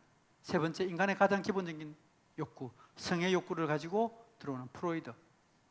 성 문제, 구조 문제를 가지고 이 세 사람이 만든 것이 오늘날 포스트 모더니즘의 3대 주주라고 하고 있습니다. 이 막스주의가 어떻게 오늘날 영향을 미치느냐? 이게 찰스 다윈하고 만나가지고 막스 이론이 진화합니다. 이게 비판 이론이라고 그래요. 제일 첫 번째, 문화 막시즘. 문화를 통해서 이제 세상을 뒤집어 보자. 두 번째가 페미니즘과 젠더리즘, 이게 여성주의입니다. 지난주 우리 목사님께서 말씀하신 이 페미니즘, 이게 막스의 일주기에 또 나옵니다. 세 번째가 바로 사회주의, 이제 전통적인 소련으로, 중국으로, 북한으로 이어지는. 그러면서 오늘날 이게 사회민주주의로 우리나라에도 일부 영향을 미치고 있습니다. 사회민주주의, 계획경제, 이것이 우리 사회에 지금 현 시대에 그대로 영향을 미치고 있다는 사실입니다. 제일 먼저 문화막시즘, 네오막시즘이라고 이야기하고 있습니다. 최근에 이 책을 하나 나왔더라고요. 문화막시즘. 이 책입니다. 미국의 타락. 왜 저렇게 미국이 동성결혼을 합법화되고 저렇게 망했느냐? 그 원인을 분석한 책이 이번에 나왔습니다. 이게 금년 7월 달에 나왔더라고요. 김성규 장로님이 그 일어났던 걸 해가지고 적었는데, 이 문화막시즘, 네오막시즘이라고 이야기하고 있죠. 이게 대해서 조금 설명해 드리겠습니다. 재밌게 좀 풀어갈게요. 이 안토니오 그람시라는 사람이 있습니다. 여러분, 칼 막스가 공산주의 선언하면서 러시아를 또 안 그러면 제1차 세계대전을 하고 나서 여러분 공산주의 누가 따라가요? 알면 안 따라가요. 기독교인들 특히 안 따라가요. 좀 잘 먹고 잘 사니까 안 따라가요. 그런데 야, 칼 막스가 이론은 되게 좋은데 이게 왜 안 따라가지? 그걸 연구한 사람이 있어요. 이게 안토니오 그람시라는 사람입니다. 이 사람이 태어난 사람은 사르데나입니다. 이탈리아에 시칠리아가 일어났다는 마피아하고 코크스가 태어났다는 그 이탈리아의 가장 유명한, 프랑스의 유명한 나폴레옹이 태어났던 곳이죠. 그래서 저 동네가 아주 영웅이 태어났던 동네라고 하고 있는데, 그 사르데나에 일어났던 이 안토니오 그람시가 오늘날 이 문화막시즘으로 해가지고 전 세계를 휘젓고 있다는 사실입니다. 이 안토니오 그람 사람이 어떤 사람이냐? 자기 아버지가 헌병대령이었어요. 정말 집안이 부유하고 너무했습니다. 그런데 어릴 때, 3살 때 집에 식모가 있었는데 이 아이를 키우다가 잘못하게 떨어뜨려가지고 허리를 다쳤어요. 그래가지고 이 뼈를 다쳐가지고 당시에 이제 곱추가 된 거예요. 그러니까 어릴 때 다치 나니까 밖에 나가지는 못하고 머리는 똑똑하니까 집안에서 머리가 책을 읽었어요. 엄청난 책을 읽었습니다. 천재가 돼버렸어요. 그래서 20세에 토리노 대학에 장학생으로 들어갔습니다. 뛰어난 언어와 철학으로 해가지고 들어갔는데 자기 아버지가 좀 이렇게 가정이 망가짐으로써 모함을 받아가지고 숙청돼. 그 가정이 망가지면서 건강으로 또 곱추가 망해지니까 25살에 중퇴를 하고 세상을 비관하게 보게 됩니다. 우리 아버지가 세상에 모함받아 억울해. 그리고 나는 왜 등에 곱추가 이렇게 돼서 억울해. 그러면서 자기 삶을 비관하기 시작하는 거예요. 그러면서 어디 들어가느냐? 토리노에 있는 공산당 그 금속 노조에 들어가, 자동차 만드는데. 이탈리아 피아트 만드는 자동차 있죠. 오늘날 우리도 이제 금속 노조가 되게 많은데, 거기 가서 이탈리아 공산당을 만듭니다. 당시에 이탈리아의 지도자가 누구야? 무솔로니, 독재주의자입니다. 무솔로니가 있었죠. 근데 이 그람시가 보니까 너무 똑똑해. 책도 많이 읽고. 이 사람 나눴던 큰일 나겠거든. 그 토리노 지역에 있는 모든 노동자들을 다 선동해. 말도 잘하고 이론도 뛰어나니까. 그래서 이 사람을 감옥에 넣어버립니다. 20년 동안. 당신은 20년 동안 밖에 내놨다는 큰일 나겠어. 그래서 이 안토니오 그람시가 감옥에 들어가가지고 연구를 하기 시작합니다. 그때 연구를 미친 사람이 이 바로 칼 막스의 이론을 가지고 자기가 다시 분석을 하기 시작했어요. 그게 만든 책이 옥중수구라는 책입니다. 여러분 보시는 화면에 프리전 노트북, 감옥에서 만든 노트북, 옥중수구. 이 제목이 뭔가 하면 고도의 선진 자본주의 사회에서 막스주의를 어떻게 적용할 것인가. 바로 우리 대한민국 같은 사회, 일정한 선진국에 대한 사회에서 어떻게 하면 이 막스주의를 해서 인간 해방을 시킬 것인가, 이 논리를 시작했는데 오늘날 우리 대한민국에 너무나 맞아떨어지고 있습니다. 이 사람이 이런 이야기를 합니다. 최초의 노동자, 가진 자가 부르주아와 프롤레타가 아니라 이제는 노동자의 연합은 긴 행진이 끝난 후에 문화를 통해서, 우리 아이들을 통해서 문화를 뒤집어 보면 그때 새로운 사회가 올 것이다. 이게 문화 막시즘입니다. 이 노래를 깨기 위해서는, 이 사람들을, 젊은이들 깨우기 위해서는 두 가지를 내세워야 된다. 첫 번째, 신학을 뚫어라. 신학에서 논리를 깨주라. 두 번째, 미디어를 통해서 장을 해라. 신학을 깨기 위해서는 교회와 종교기관을 공격하고 교회 지도자들을 공격해라. 두 번째, 오락과 성을 유입하는데 성의 영화, 포르노 영화라든지 이런 영화를 만들어라. 오늘날 우리 지금 목사님이 그 김용민이라는 평화나무로부터 이제 고발을 당해가지고 있어요. 우리나라 주요한 지도자들 33명을 이제 고발을 해가지고 있어요. 그게 주 공격하는 사람이 김디모데 목사라는 사람이 있습니다. 그 사람이 뒷골목에서 만난 하나님이라는 책이 있어요. 거기에 보면 바로 똑같은 논리가 여기 들어있습니다. 이름은 김디모데예요. 이 김디모데 목사를 따라가는 사람이 수백 명입니다. 엄청나게 따라가요. 주요한 목사님들이 이 김디모데 목사에게 엄청난 돈을 줘요. 대줍니다. 수천만 원을 대줘요. 알만한 사람 다 대줘요. 근데 그 김디모데 그 사람이, 목사가 우리 목사님을 지난번에 설교했던 거 가지고 고발했어요. 교회 지도자를 공격하는. 한번 목회자들이 이렇게 딱 받고 나면요, 그 다음부터 위축이 돼요. 고발되고 나면. 지금 이제 아마 검찰로 계속 이제 조사 받게 되겠죠. 저도 고발당했습니다. 내일 모레 조사받으러 가야 돼요. 두 번째, 오락과 성의 유입입니다. 아이들에게 지금 인터넷을 통해서 성의 문화를 엄청나게 아이들에게 부리고 있습니다. 성문화 너무너무 심각합니다. 그러면서 어떻게 되느냐? 기동전과 진치전을 통해라. 전쟁이다. 이건 영적 전쟁이기 때문에 기동전. 기동전은 뭔가 하면 이제 조금 이따 설명해 드릴게요. 기동전과 진치전을 해야 되는데, 기동전은 말 그대로 폭력을 통해서, 데모를 통해서, 집회를 통해서 우리의 자기들의 주장을 관철시켜라. 그래서 기독교를 공격하는 거예요. 이게 바로 단기전 공격입니다. 고발하고 법적으로 투쟁하는. 이게. 진치전은 뭐냐? 교육과 문화를 통해서 아이들에게 생각을 야금야금. 이걸 열라. 진치전이에요. 교회 속에 들어가라.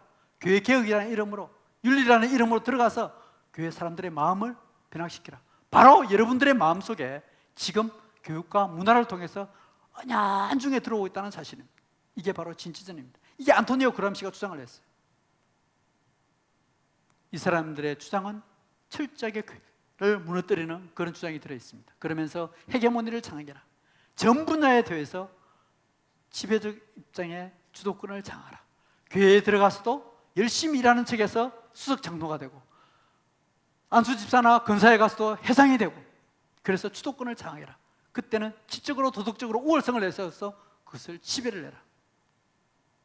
그런데 이게 노골적으로 안토니오 그람시가 직접 이야기하면 당연히 안 듣겠죠. 그런데 우리의 생각으로 이것이 들어온다는 사실입니다. 여러분, 예수님의 12자 중에서 가룟 유다가 어떻게 감히 예수를 배반할 수 있어요? 그 오만 이적과 기사를 다 행하는 거 다 봤잖아요. 그런데 뭐예요? 왜 가룟 유다가 예수를 배반하고 그랬잖아요. 근데 성경에 보면 사탄이 가룟 유다의 마음속에 예수를 팔려는 뭘 넣었다? 생각을 넣었다. 여러분들 정말 생각 하나 잘못해버리면 이 안토니오 그람시의 기동전 진치전의 사수가 될 수 있고 악의 전사가 될 수 있다는 사실입니다. 이걸 이론을 받아가지고 만든 사람들이 하이머, 아도르노, 마르쿠제, 프롬 이런 사람들이 이 이론을 만들었어요. 이게 지금 오늘날 제가 철학과 가서 보니까요, 웬만한 교수들이 전부 이걸 가지고 우리 신학생들이 가르치더라고요. 제가 처음 1학년 때 가가지고 대판 싸웠습니다. 딱 갔는데 이 아도노로의 가장 연구한 학자, 이하에 있는 철학계 교수가 와가지고 저희들 특강을 하는 거예요. 저는 이제 몰랐죠. 근데 말 듣다 보니까 이게 아닌 거야. 아니나 다를까 들어보니까 프랑크푸르트 학파의 핵심 인물이 아도노로예요.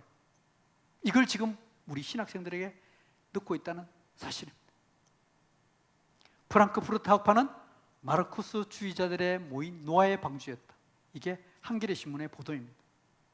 마르크스주의가 지금 다시 이렇게 활기치고 있다는 사실입니다. 이 문화혁명, 이 문화 마르크시즘이 제일 첫 번째로 강타한 것이 바로 중국의 문화혁명입니다. 문화혁명.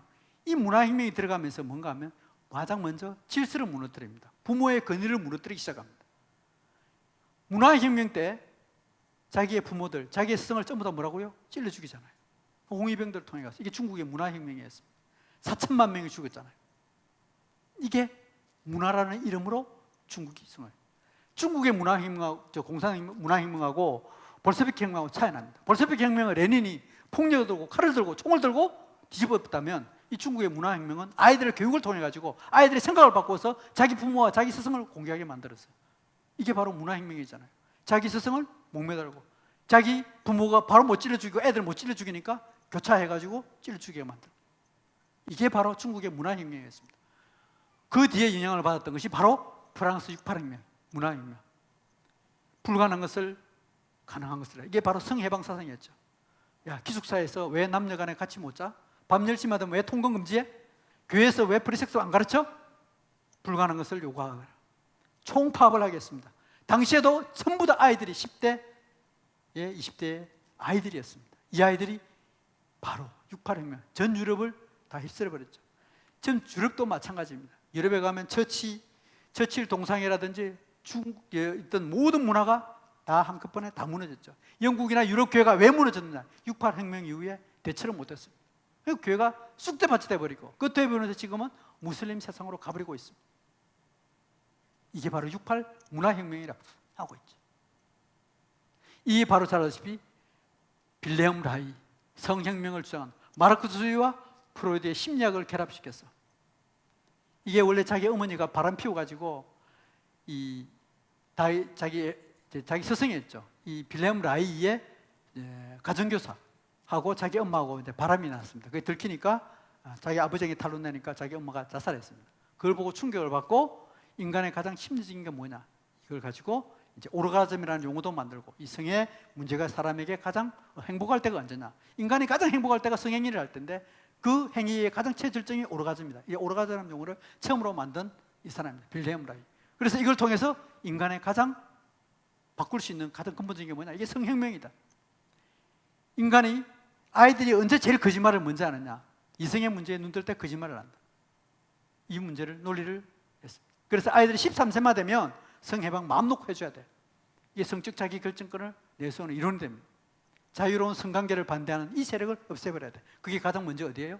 그게 가정이고 교회잖아요. 어떻게 마음 놓고 성행위를 할 수 있어요? 교회성을 윤리가 안 되거든. 이게 바로 빌레엄 라이의 문화혁명이었습니다. 이게 바로 문화 헤게모니로 나타났습니다. 동성애, 동성결혼, 유아교육, 여성 이슈, 이 사탄의 종교죠. 이혼, 포르노, 언론, 임신, 음악, 문화, 정당, 이 문화에 대해서 전부 다 뭐예요? 문화를 통해서 장악을 해라. 이게 미국을 휩쓸기 시작합니다. 이게 우드스탁이라고 하죠. 1965년대 미국에 휩쓸기 시작했습니다. 엄청난 젊은이들이 3일 동안 모여서 마약과 포르노와 음란을 통해서 음란의 도시로 만들었습니다. 이후에 미국의 유전주의 학교는 무너지기 시작합니다. 여기에 다시 덧붙인 사람이 지미 카터라는 사람이 인권의 이름으로 여기다가 이 사람들의 인권을 뒤집어 씌워버립니다. 어마어마한 영향이었죠. 전 세계 동성애가 어떻게 이렇게 되었나? 이게 좀 더 문화입니다. 1993년도에 혹시 여러분 영화 보신 분도 있을지 모르겠습니다. 필라델피아. 영화인지 몰라도 혹시 우리 젊은 사람은 톰 행크스 알죠? 네, 톰 행크스. 덴젤 워싱턴 알아요? 이 모르면 간첩이죠. 톰 행크스 모르는 사람 없잖아요. 얼마나 유명한 사람입니다. 이 톰 행크스를 오늘의 스타로 만든 영화가 이 필라델피아라는 영화입니다. 1993년도 동성애자가 에이즈에 감염 후에 법정 투쟁을 벌인 영화. 톰 행크스가 동성애자로 나오고 덴젤 워싱턴이 변호사로 나옵니다. 제작비는 2,600만 달러밖에 안 들었습니다. 그런데 수입은 94년 한 해 때만 2억 600만 달러. 전 세계 완전히 그냥 휩쓸어버렸습니다. 우리나라에도 바로 94년도에 이 영화가 들어오고 나서 그러고 나서 우리나라 임태훈이라는 사람, 또 진선미, 그 다음에 지금 헌법재판고에 있는 이석대, 이런 분들이 동성애 그룹을 형성하게 됩니다. 이 영화 한 편이었습니다. 이 영화가 1994년도에 66회 아카데미 나무주연상, 골든글러브 나무주연상, 주요한 상은 다 휩쓸어버렸습니다. 이 영화 한 편에, 이게 문화혁명입니다. 아까 있던 그 영화를 통해서, 문화를 통해 생성된 이 영화 한 편이 쓸어버린 거예요. 우리 대한민국에도 이 영화 한 편이 들어가지고 동성애 문화가 성립하게 됩니다. 이게 문화혁명입니다. 여러분, 톰 행크스가 최근에 2018년도 자료입니다. 헐리우드의 소아 성폭력 범죄를 폭로하다. 여러분, 행크스, 메릴 스트립, 스필버그, 그 다음에 루스스, 니콜슨, 그 다음에 스페시, 이런 사람들 유명한 사람들 있잖아요. 이 사람들이 전부 다 뭐예요? 소아성애자다. 조사받고 있다. 여러분, 톰 행크스 알 겁니다. 얼마 전에는 이 톰 행크스가 그 코로나 바이러스에 걸렸다 그러더라고. 여러분, 미국의 민주당의 그 소아성애자들 상상을 초월하고 있습니다. 어마어마합니다. 잘못된 문화 그 한 사람의 영향이 이런 사람의 인생을 망친다는 사실이죠. 지금 저 시간 없기 때문에 더 이상 이 얘기는 안 하고 여러분들 이런 거 흘러간다는 걸 말씀을 드리겠습니다. 또 한 가지는 아까 막스가 얘기한 두 번째가 페미니즘입니다. 이 후기 구조주의라고 그러는데요. 이거는 언어를 통해서 우리 진리를 해체하는 겁니다. 여러분, 하나님이 우리에게 인간에게 준 하나님의 품성이 있는데 그게 두 번째가 뭐였죠? 아까 언어라고 그랬죠. 언어를 우리한테 줘가지고 하나님의 품성입니다. 그런데 이 언어를 통해서 우리 인간을 해체시키는 것이 바로 이 페미니즘입니다. 이 후기 구조주의라고 그러는데요. 원래 우리 성경을 기준으로 해가지고 선이 있고 악이 있습니다. 하나님과 있고 사탄이 있습니다. 빛이 있고 어둠이 있고 오름이 있고 그름이 있고 정상이 있으면 비정상이 있고 하나님께서 남자를 창조했고 여자를 창조해놨습니다. 이게 성경에 나타난 구조주의입니다. 이것은 신학을 바탕으로 이루어진 이런 논리입니다. 그런데 후기 구조주의는 이 자체를 없애버린다는 거예요. 언어를 통해서 협조시킨다. 그래서 언어학자들이 이 구조주의, 이 하나님의 말씀을 흐트리기 위해서 계속 공격합니다. 성경에 보면 이 말씀 중에 1점이라도 없애버리면 내가 재앙을 당하고 여기다 빼버리면 생명체계 그 이름을 없앤다고 하는 이유가 바로 여기에 있는 겁니다. 이 무너뜨리는 거예요. 성경을 잘못 해석하고 개변시키고 선과 악이 없고 진리가 없고 이게 포스트 모더니즘, 남자와 여자가 없는 이것이 후기 구조주의라는 사상입니다. 이 만든 사람이 시몬 더 보보라는 사람입니다. 이게 실존주의 철학자 사르트르하고 같이 동거했던 사람입니다. 계약 결혼을 처음으로 만든 사람입니다. 왜 남자 여자가 결혼해야 돼? 그냥 계약 결혼하고 살아보면 안 돼? 사르트르하고 수많은 사람들이 살면서 51년간 수많은 나이가 40대가 됐을 때는 젊은이들하고 호텔방 얻어놓고 같이 살았습니다. 지독한 혼외정사 때문에 사르트르의 눈물도 엄청나게 흘렸던 사람입니다. 이 여자가 본래 태어나는 것이 아니라 또 다른 성이 있다. 여성은 태어나는 것이 아니라 만들어지는 것이다. 진정한 여성 해방을 내세웁니다. 모성의 신화를 무너뜨려야 된다. 인간의 가장 큰 여성의 본능은 이 모성애입니다. 아기를 낳은 사람과 안 낳은 사람은 천지차이입니다. 모성애는 자기의 생명을 던져서라도 아기를 구하는 겁니다. 내 아기가 죽어가면 물불 안 가리고 뛰어드는 것이 모성애입니다. 그런데 이 모성애부터 끊어내야 된다는 거예요. 이 모성애 끊어내려고 그러면 이 반대적인 용어가 뭐냐? 이 가부장제 용어입니다. 그래부터 나오기 시작하는 것이 이 가부장제를 무너뜨리게 되는데 이 이론을 받아가지고 그러면 남자 여자 없이 별도로 평등하려고 그러면 또 다른 성을 만들어야 된다. 이게 바로 젠더리즘이라는 영화입니다. 주디스 버틀러, 이 사람은 언어학자입니다. 인간의 언어를 연구하면서 이 논리에 빠져들었습니다. 이 젠더학과 퀴어 이론을 만들었습니다. 생물학적 성과 사회적 성 구별하면서 섹스와 젠더를 구별했습니다. 이 남자 여자 없다는 겁니다. 그래서 젠더학을 만들고 오늘날 여러분 키어라는 마을도 이 사람이 이론적으로 만들었습니다. 이 이론을 받아가지고 오늘날 페미니즘을 전 세계적으로 뿌린 사람이 이 힐러리 클린턴입니다. 1995년도 제4차 세계 여성대 이런 이야기입니다. Human rights as human rights. 인간의 권리는 여성의 권리다. 여성의 권리만이 인간의 권리다. 이 주장을 해서 엄청난 유명을 들게 됩니다. 그래서 그 당시에부터 이 젠더라는 용어가 우리나라 전 세계적으로 상륙하게 되고 여성이라는 용어 대신에 오늘날은 전부 다 뭐라고요? 젠더라는 용어를 쓰게 됩니다. 오늘날 남자 여자 차별하는 순간 바로 여성 혐오주의로 들어가게 되는 거죠. 이 힐러리 클린턴입니다. 여러분 만약에 지금 트럼프 대통령이 아니고 이 힐러리 클린턴이 됐다 그러면 어떻게 됐을까? 저는 어쩌면 예수님이 더 빨리 오실 거다. 그 생각이 듭니다. 그러면 수많은 사람 죽어가겠죠. 힐러리가 되는 순간 또 이번에 미국의 또 대통령이 지금 막 지금 하고 있는데 트럼프가 되지 않고 또 민주당이 그 사람이 된다 그러면 그 사람이 소아성애자인데 또 된다 그러면 어쩌면 예수님이 더 빨리 오는 시기를 당길 것입니다. 이 힐러리 클린턴이 이야기를 했습니다. 이 힐러리 클린턴이 LGBT 거리를 보호해야 된다. 아주 유명한 말이죠. 이사야서에 보면 마지막 시대에 이런 일이 날 것이다. 악을 선하다고 선을 악하다고 흑암으로 광명을 삼고 광명을 흑암을 삼으며 쓴 것을 단 것으로 삼고 단 것을 쓴 것을 삼는 자들은 멸망될 것이다. 이런 이야기를 하고 있는데 이게 바로 페미니즘의 논리입니다. 이 문화 막시즘하고 페미니즘이 지금 합해가지고 움직이는 걸 한번 보겠습니다. 이게 어떤 논리냐? 오늘 이게 이제 우리 오늘 대학가입니다. 2017년도에 고려대학교에서 일주일 동안 열립니다. 막시즘 2017년 해가지고 여성 성소수자 차별과 해방을 위한 투쟁입니다. 정확하게 제가 설명한 거 여기 다 들어있습니다. 방금 제가 설명했던 이런 문제가 이게 다 논리로 먼저 설명했습니다. 2018년에 막시즘, 제국주의 한반도 노동운동가 마르크스의 탄생 200주년, 문재인 정부 한국정치, 페미니즘과 성소수자 이런 것이 이제 2018년에 열렸고 이제 작년에도 열렸고 올해는 지금 아직 안 열렸습니다. 근데 최근에 우리나라 이 한겨레 신문 2019년 4월 1일 16일 날입니다. 한겨레 신문 특별판으로 내서 특별호외로 이게 그때 소개된 사람이 누군가 하면 바로 이 사람입니다. 로자 루셈부르크. 이게 포스트 막시즘의 이론 개성자입니다. 이 사람이 뭔가 하면 문화 막시즘과 이 페미니즘을 합해서 투쟁을 해라. 밖에 나가서 해치해야 된다. 물어 뜯어야 된다. 이 논리를 주장했던 사람입니다. 이 너무 급진주의해가지고 자기 동료들한테 피살을 당합니다. 움직이지 않는 자는 자기를 오늘날면 삭스를 눈치채지 못한다. 오늘날 여성들이 보면 급진주의자들 있잖아요. 막 보면 막 데모할 때 보면 진짜 무서워요. 막 눈이 돌아가요. 어떻게 눈이 이게 팔이 이렇게 저한테 지난번에 지역에 가가지고 충남에서 이야기하다가 살짝 다쳤거든요. 야, 다 그냥 살짝 닿으면요, 그냥 막 기절로 나다빠지고 막 그래요. 강한 액션이 벌어지죠. 이 대표적인 이런 논리에까지 빠진 사람들.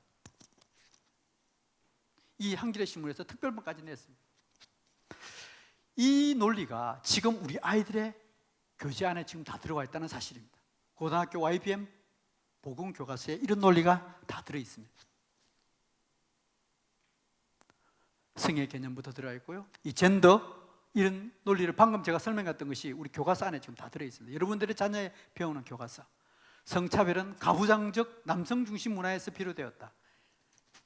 길리건도 소개하고요. 이건 대학 교재에서 필수 과목인데요. 모두를 위한 페미니즘. 기독교 근본주의는 즉 남자와 여자를 만들어 나놓고 성경에서 가르치는 그 근본주의는 3,500년 동안 가부장제를 유지하는 근본주의다. 성차별주의와 남성 중심주로 되어 있다. 이는 여성에 대한 통제권을 강화하고 있다. 이렇게 주장하고 있다는 사실입니다. 한 사례를 보내드릴게요. 이거는 이 논리가 어떤 논리인가 하면 대학가에서 벌어지는 사진입니다. 한 여성이 마네킹을 만들었어요. 마네킹을 만들어 놔놓고 거기에다가 이제 남성 모양에 이렇게 만들었어요. 그러고 나서 연극 무대에 올립니다.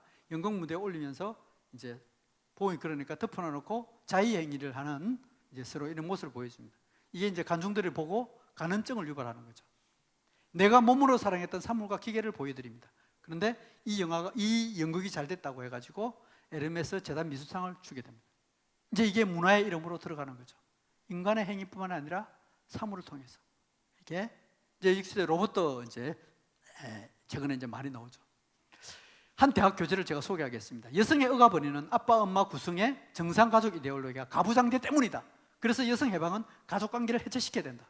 정상적 가족관계를 해체시켜야 된다. 하나님께서 우리 구약을 통해서 주어진 그 가정구조를 해체시키잖아. 이 논리가 문화 정치학에 이걸 정치로 접근해야 된다.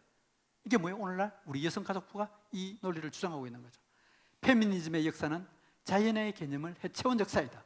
가부장제 체계는 여성의 출산과 보육을 강조하는 것이다. 이게 여성 지성인 여성들에게 가르친다는 사실입니다. 제가 한 사례를 직접적으로 소개하겠습니다. 이 교재 안에 들어있던 내용입니다. 여러분 한번 보십시오.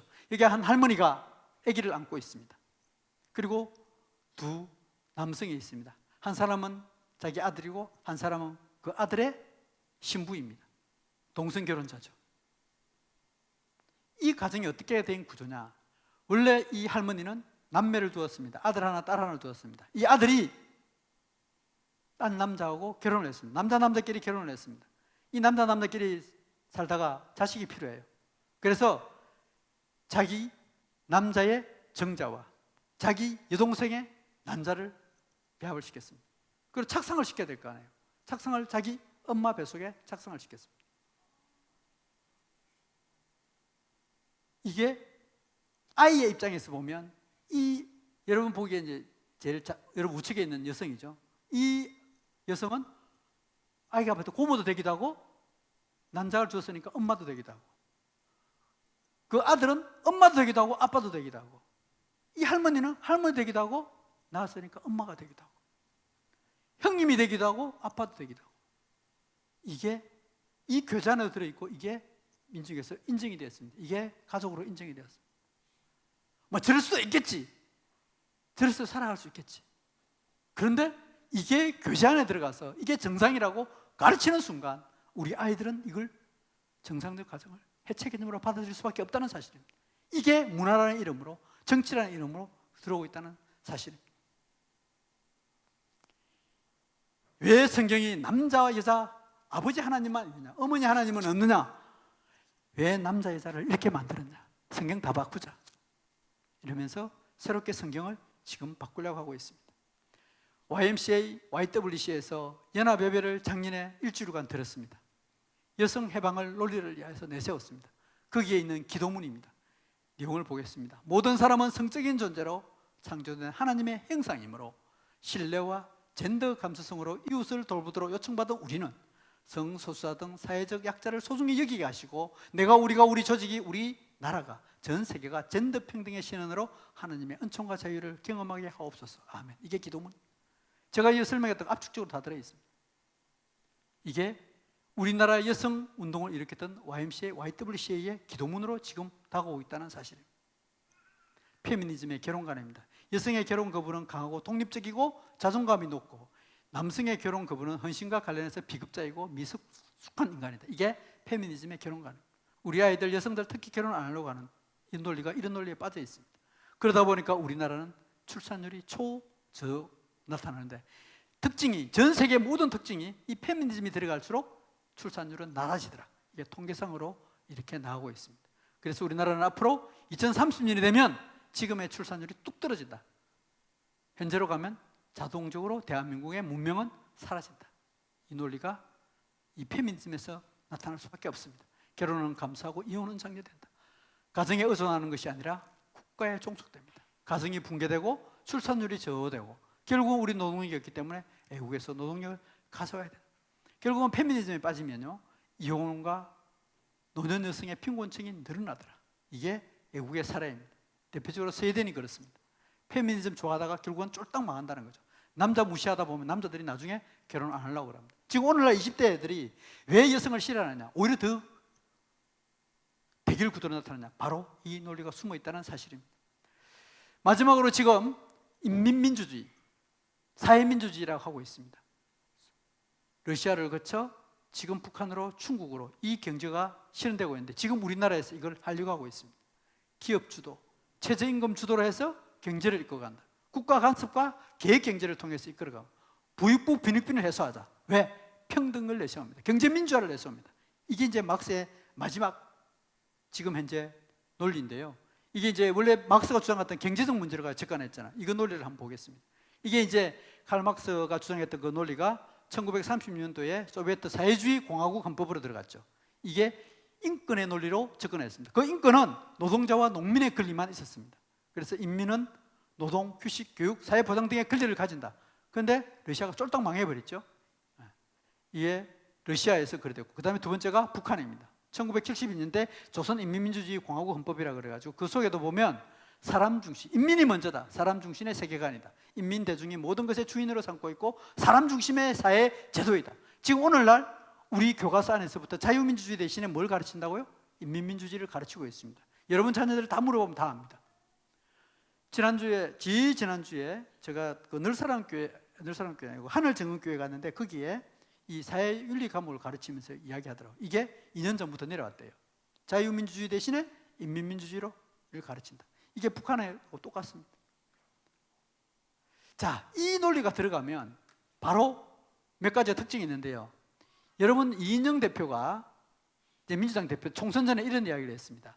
총선 이후에 토지 공개념과 동일 임금, 동일 노동, 그리고 개헌 논의를 할 것이다. 종교 언론 등의 패권 재편이 이루어질 것이다 가지고 당시에 이거 가지고 멍 목사님들이 막 붕괴하고 그랬습니다. 이게 왜 동일 노동, 동일 임금이 이 평등 사상, 이 사회주의 경제거든요. 국가가 개입한다는 내용이거든요. 사유재산자를 없애버리는 거잖아요. 이게 바로 그렇게 가겠다는 논리입니다. 이게 만약에 개헌이 되고 나면 이제 베네수엘라로 가는 거죠. 지금은 아직도 우리가 헌법이 남아있기 때문에 그래도 괜찮지만 이게 되었다는 순간은 이제 끝나버리는 순간이죠. 이 어떤 논리냐면 이런 논리입니다. 여러분들, 국회의장의 망치가 있어요. 국회의장의 망치.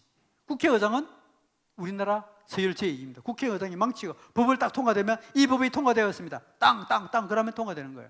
그런데 목수가 치는 망치 그거 있어요. 이 망치도 똑같은 망치예요. 이 방송인이 나와가지고 이렇게 합니다. 국회의장의 망치와 목수의 망치가 똑같은 가치로 인정받을 수 있는 이 사회를 가야 된다. 수많은 사람들이, 젊은이들이 와 좋다고 보이잖아요. 우리 대덕구에도 이 사람 왔을 때 강일호가 1,500만 원 줬죠. 이런 논리를 주장하고 있는 거예요. 이게 평등사회로 주장하고 KBS에서 주장하게 됐습니다. 장군의 계급과 장군과 이등병의 똑같이 같은 평등으로 된 사회, 이게 평등사회로. 여러분, 평등과 공평은 틀립니다. 이 평등은, 저 사람들이 주장하는 평등은 똑같이 이번에 우리 그 재난기초금 해가지고 4인 가족 기자 100만 원씩 다 줬잖아요. 이게 평등이에요. 똑같이 하는 거예요. 왜 잘 사는 사람들 100만 원씩 줍니까? 안 그래도 국가 재무 구조가 엉망이 되는데 이게 평등이에요. 그런데 못 사는 사람에게는 좀 더 도와주고 복지의 개념으로 도와주고 안 쓰세요. 부자 있는 사람 무상 절대 그대로 다 줬다가는 큰일 납니다. 그런데 이 평등과 공평을 구분하지 못하고 모든 사람은 다른 사람이 내보다 조금 더 많은 거 그거 못 보겠어. 다 같이 평등 줘야 돼. 그러면서 이 평등에 따라가고 있다는 사실입니다. 한번 볼까요? 몇 가지 자료만 이제 보겠습니다. 우리 한국은행에서 올해 3월 4일 날 발표한 자료입니다. 소득주도 성장인데 뒤로 간 1인당 국민소득 10년 내에 최대 감소. 1인당 국민소득이 이제 IMF 이래로 22년 만에 떨어진다. 한번 보겠습니다. 역대 최고의 채무. 여러분, 우리나라 지금 채무가 43.5%입니다. 3차 추경 예상 35.3조 원을 구분했는데 적자 비율이 5.8%. 국가 신용 등급 위험이 있다라고 이렇게 우리나라 한국은행에서 이렇게 경고를 했습니다. 근데 한번 보십시오. 이게 2월 3일 날 자료이거든요. 국제금융협회 글로벌 부채 보고서에서 2월 3일 날 한국 GDP 대비 가계와 기업 부채 비율이 두 번째로 증가 속도가 빨리 증가한다. 이렇게 했어요. 그런데 2월 달입니다. 이제 7월 달입니다. 5개월 뒤에 한국의 GDP 대비 가계 부채가 가장 높다는 거예요. 5개월 만에 전 세계에서 우리나라 가계 빚하고 정부 빚이 제일 많이 올라가고 있다는 사실입니다. 올 1분기 기준으로 39개국 중에서 제일 한국이 높다는 거예요. 빚이 엄청나게 늘어나고 있다는 사실입니다.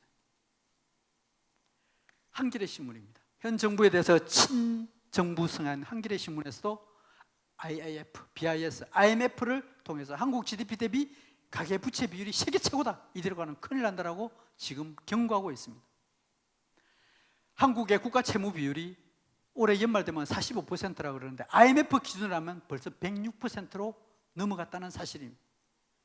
우리나라 40% 넘어가면 신용도가 떨어지려고 하는데 106.5% 넘어가고, 우리나라는 다른 나라 일본이나 미국이나 독일 이런 나라가 빚이 늘어나는 거 틀립니다. 한 가지 예를 들어 보겠습니다. 여기 보면 기축통화국에 따라하면 큰일 난다 이 이야기인데, 기축통화국이 뭔가 하면 우리나라가 빚이 많이 쌓여가지고 빚이 너무 많다 이거예요. 그런데 우리나라 돈을 막 찍어내가지고 하면 다른 나라 사람이 받아줄까요? 안 받아줄까요? 안 받아줘요. 일본에는 엔화를 막 찍어내 받아줄까요? 안 받아줄까요? 받아줍니다. 이게 기축통화국이라는 말이에요. 미국은 아무리 빚이 많이 있어도 걱정 안 하는 이유가 뭐예요? 자기 달러 맘 놓고 찍어낼 수 있거든. 걱정 안 해요. 독일? 저기는 유럽 공동체가 있어가지고 유럽에 유로화를 가지고 해나갈 수 있어요. 그런데 우리나라는 우리나라 돈 아무리 찍어내면 베네수엘가 휘 조금밖에 안 돼요. 이게 기축통화국입니다. 우리나라가 106% 이렇게 올라가면 비상이 되는 이유가 우리나라는 돈을 찍어내면 내도 아무 쓸모가 없기 때문에 그런 거예요. 이게 지금 한국경제연구원에서 지난 7월 24일 경고하고 있는 거예요. 지금 코로나 때문에 많은 사람들이 어려워하고 힘들어하고 있잖아요. 막 돈을 필요하니까 지금 계속 빚을 지어가요. 근데 이 빚이 자꾸 늘어나 이게 위험하다. 큰일 난다. 망한다. 이렇게 경고하고 있다는 사실입니다. 거기다가 IMF 때보다 더 심각한 청소년, 청년들, 실업자가 증가하고 있다는 사실. 그리고 11년 만에 걸린 국민소득이 드디어 후퇴하고 있다는 사실. 모든 위기는 9월 이후로 진행될 것이다. 금융위원장의 토로입니다. 이는 제가 한 이야기 아니고 우리나라 돈을 총관리하는 사람들이 앞으로 9월 달 되면 위기는 다가올 것이다. 여러분, 우리 9월 달 이후에 아까 제가 왜 한국교회가 15,000개가 무너지느냐, 바로 이 때문에 그렇습니다. 작은 교회, 재정이 약한 교회는 무너질 수밖에 없습니다. 여러분 가게도 마찬가지입니다. 최악의 역성장 그림자 3분기 한국 경제 나타날 것이다. 한국 경제 실제적으로 1998년 이후 최악으로 치닫고 있습니다. 한국은행에서 이 발표한 자료입니다. 정부 재정 구조, 여러분 도표를 보이시죠? 여러분 보시기에 좌측에 있는 것은 정부가 많은 돈을 걷어들인 재정 건전성입니다. 이만큼 돈이 1,000만 원이 들어왔다 그러면 한 950만 원 쓰고 50만 원 저축했던 거예요. 이게 박근혜 정부가 남기는 것이 한 60조 원을 남겼습니다. 이게 60조 있었어요. 그거 가지고 막 풀었었어요. 그런데 2018년 이후부터 시작해가지고 이제 나가는 돈이 더 많아진 거예요. 이게 이제 재정 지출이 증가해 이런 거예요. 점점 나가는 돈은 많고 들어오는 돈은 적고 국가가 곳간이 비어서 이제 마이너스로 들어갔다는 이걸 나타내고 있습니다. 이게 우리나라 기획재정부에서 앞으로 2023년이 되면 어마어마하게 재정빚이 늘어날 것이다. 그 부담은 누가 가진 거예요? 바로 우리가 가집니다. 여러분들이나 저나 지금 우리는 한 달에 개인당 한 1,500만 원씩 빚을 다 지고 있습니다. 여러분들의 자녀들은 3천만 원, 5천만 원의 빚을 질 수밖에 없는, 지금 우리 시대에 가는 사람들, 우리는 정말 잘 먹고 잘 살았습니다. 그런데 이대로 그냥 방치해둔다 그러면 여러분들의 자녀들에게 그 무거운 짐을, 빚을 그냥 남겨주고 있다는 사실입니다.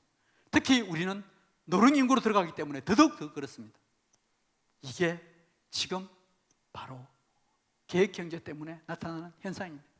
기업 소득이 늘어날 동안 이제 돈이 부족하는 게 어때요? 세금을 걷어들여야 될 거 아니에요. 세금을 걷어들여야 될 거 아니에요. 돈은 2% 들어왔는데 세금은 9% 늘었다. 재정비에 오르면 세금이 불가피하다. 이제 점점 이 통계 보면 그냥 그대로 나와 있어요. 부동산 세금 폭락 더는 못 참겠다. 어제 사항입니다.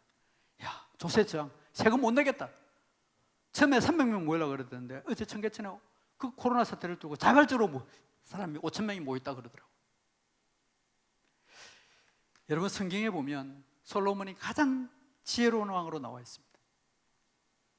두 여인이 같은 날에 아기를 낳았습니다. 미련한 여인이 잠을 자다가 자기 아이를 깔아뭉갰습니다. 그런데 자기 아이가 죽고 나니까 옆에 다른 아이를 뺏다가 내 아이라고 우기게 됩니다. 그럴 때 서로 내 아이를 우기니까 솔로몬 앞에 갑니다. 솔로몬 앞에 가서 묻습니다. 한 여인이 이야기합니다. 이 아이가 내 아이입니다. 이 아이도 내 아이입니다. 그럴 때 솔로몬이 뭐라고 그러죠? 칼을 가져와. 뭐라고요? 잘라가지고 서로 반씩 나누자. 그게 평등하지 않느냐? 공평하지 않느냐? 그럴 때 현명한 여인은 어떻게 해요? 아닙니다. 왕이시여, 저 아이를 저인에게 주세요. 아이를 살리는 거죠. 이 평등을 주장하는 이 여인은 그래요, 잘라 주십시오. 솔로몬이 다시 판단을 내립니다. 뭐라고요? 아이를 살리고 주라고 하는 그 여인에게 이 아이를 주라. 이게 바로 자유입니다. 오늘날 이 시대에 솔로몬이 가장 지혜로운 왕으로 성경에 등극하고 있습니다. 이 자유와 평등을 정확하게 구별하는 왕이었죠. 평등하면 자기 황금 알을 낳는 거위 있잖아요. 그걸 잡아먹는 거랑 똑같은 마찬가지인 거예요. 평등? 절대 평등할 수가 없습니다. 그런데 평등이라는 논리로 해가지고 오늘날 우리 사회를 엉망으로 만드는 거죠. 마지막으로 이제 시간이 조금 많이 갔습니다만은 우리 사회에 미치는 영향 몇 가지만 간단히 설명을 마치겠습니다. 여가부 양성평등 기본 계획이라 해가지고 우리 자녀들에게 학교에서 전부 다 지금 교육을 시키고 있습니다. 그리고 성주류와 젠더 메인스트림이라고 그래가지고 우리 지금 정책을 다 만들고 있습니다. 이번에 박원순 시장이 이거 일어나고 나서 어떤 일이 일어났는가 하면 지금 여가부 폐지하자는 이야기가 나오잖아요. 바로 이 논리가 숨어있기 때문에 그렇습니다. 우리 아이들에게 성인지 교육을 지금 시키고 있습니다. 어릴 때부터 성적 자기결정권을 우리 아이들에게 섹슈얼리제이션이라고 그래가지고 지금 시키고 있습니다. 이게 전부 다 여가부에서 아이들에게, 초등학교 아이들에게 우리 교과서가 그냥 도색 잡지 수준으로 지금 가르치고 있는 거죠. 아이들에게 어릴 때부터 성행위에 대한 즐거움을 가르치고 있습니다. 그러면서 윤리와 제어의식을 없애는 것이 바로 이것입니다. 여가부 폐지를 하려고 했는데요, 제일 빨리 했습니다. 국회 청원인데 나흘 만에 10만 명이 청원을 했습니다. 여가부 없애버리자. 이외에 박원순 사건이 있고 나서 이 이야기를 했죠. 얼마나 다행인지 모릅니다. 이 칼 막스의 이 이론을 우리 지금 아이들 교육 학교에 다 가르치고 있다는 사실입니다.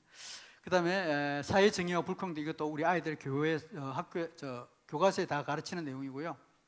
그것은 생각했어요. 우리 지금 대학가에서 슬라보의 지적이라는 사람이 헤겔 막스에 대해서 교육을 하는데, 여러분 사진을 보시면 아시겠지만 우리 젊은 아이들이 구름대같이 모였습니다. 정말 구름대같이 모였습니다. KBS에서 특집으로까지 보도를 하고 있습니다. 그런데 이 사람이 주장하는 그 논리 중에 자본주의를 타파해야 된다, 반미사상을 주입시키고 기독교 세력을 없애야 된다, 이를 없애기 위해서는 퀴어와 동성애 문화와 이슬람을 끌어들여서 해야 된다, 신을 불쾌하게 만드는 것이, 이게 어떤 논리인가 하면, 여러분들 9.11 테러 났을 때 테러를 한 사람이 나빠요, 미국 사람이 나빠요? 우리는 테러를 한 이슬람인들이 나빠요. 왜? IS 테러니까. 그런데 이 논리는 미국이 맞을 짓을 했으니까, 테러를 당할 짓을 했으니까 당했지, 이런 논리가 숨어 있습니다. 그 다음에 지금 오늘날 심각한 우리 차별금지법, 평등법인데요, 이것은 오늘은 시간이 많이 갔기 때문에 이것은 생략을 하겠습니다. 그림으로만 보여드리겠고요. 6월 29일 날 정의당 안으로 지금 차별금지법이 발의되어 있습니다. 그리고 앞으로 평등법이라 해가지고 지금 이 논리가 지금 이제 국가인권위원회에서 또 평등법을 지금 국회에서 만들려고 하고 있습니다. 그다음에 이낙연 씨가 다음 유력한 대권주자 후보가 차별금지법을 만든다. 이 차별금지법은 이 속에 뭔가 평등이라는 게 숨어 있습니다. 모든 사람은 평등하니까 차별금지법을 만든다는 건데요, 우리 대전에 이상민 의원이 성적 지향을 포함하여 평등법을 만든다, 지금 이렇게 지금 하고 있습니다. 이게 만약에 통과된다 그러면 진짜 심각합니다. 그리고 앞으로 인권기본법도 만들려고 하고 있습니다. 그 인권이 아까 이야기했던 막스의 인권 논리이기 때문에 이제 이게 심각한 앞으로 우리 교회와 사회와 힘들어질 것입니다. 그리고 대통령이 지금 개헌을 하고 있습니다. 내년까지 개헌을 한다 그러면 정말 우리는 어디로 가야 될지 진짜 떠나고 싶을 거예요. 지금 개헌을 내년까지 하겠다라고 지금 돼서 정말 좀 심각합니다. 이 차별금지법은 한마디로 기준이 뭔가 하면 누가 근거 어떤 분야 왜 이렇게 다 되어 있는데 기준이 여기 있잖아요. 본인의 주관적 감정입니다. 내가 다른 사람을 우리 장로님을 안수사님을 제가 그러니까 당신은 동성애자다 그러면 장로님 기분 나빠요. 그러면 내가 국가인권에 신고를 하면 국가인권위가 판단해. 이게 이제 문제가 되는 거예요. 원래 우리가 보면 경찰이나 검찰에서 내 명예훼손이나 모욕을 당했다고 판단하면 그거는 정상적이에요. 그런데 국가인권위원회가 판단하겠다는 거예요. 그래서 이 강제이행금과 징별적 손해배상이라는 게 있는데요, 예를 들어 우리 목사님이 여기서 동성애자는 제약입니다, 동성애자 그 사람들은 우리나라를 망칩니다라고 이야기하고 나면 강제 이행금이라는 게 있어요. 그게 방송으로 나갔다. 그러면 그 방송을 들은 동성애자들이나 그런 사람들이 나 감정에 혐오감을 느꼈어. 그런데 그 사람이 한 사람이 아니고 100명이야. 그런데 한 사람이 1000만 원씩만 하면 100명이면 얼마예요? 10억이에요. 이걸 여기에다 물리겠다는 거예요. 그럼 어떻게 돼요? 쫄딱 망하죠. 그래서 교회가 파산된다는 이야기가 거기 나옵니다. 이게 기준하고 조치 있죠. 민인형사상 손해배상, 강제체벌, 강제이행금, 징벌적 손해배상. 또 자기가 만약에 내가 손해를 봐가지고 또 봤다 그러면 이것도 더 하겠다는 거예요. 이 어마어마한 법이 차별금지법이고 평등법입니다. 진리를 진리되지 못하게 하는 이 논리가 이 평등법 안에 숨어 있다는 사실인데요. 이거는 다음에 또 있을 때 시간 되고 오늘 시간이 너무 많이 가기 때문에 일단은 오늘 생략하겠습니다. 이거 있죠?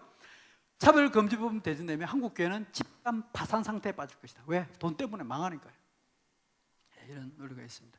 차별금지법을 반드시 막아야 할 이유는 우리의 자유를 지키기 위해서, 표현의 자유를 지키고 학문의 자유를 지키고 종교의 자유, 양심의 자유를 지키기 위해서, 그리고 우리의 가정과 우리의 자녀를 지키고 바른 직장과 사회를 지키기 위해서. 여러분들 진리대로 살라 그러면 차별금지법 통과되면 살 수가 없습니다. 그리고 무엇보다도 교회를 지키기 위해서, 진리를 전하기 위해서, 교회의 사명감을 지키기 위해서 이 차별금지법, 평등법을 막아야 된다는 논리입니다. 비의 점은 제가 다른 데도 올려드릴게요. 제일 먼저 이게 가정 파괴가 이루어지고요, 자녀 파괴 이루어지고, 종교 파괴, 직업 파괴, 다 이게 성별 파괴 다 나타나게 됩니다.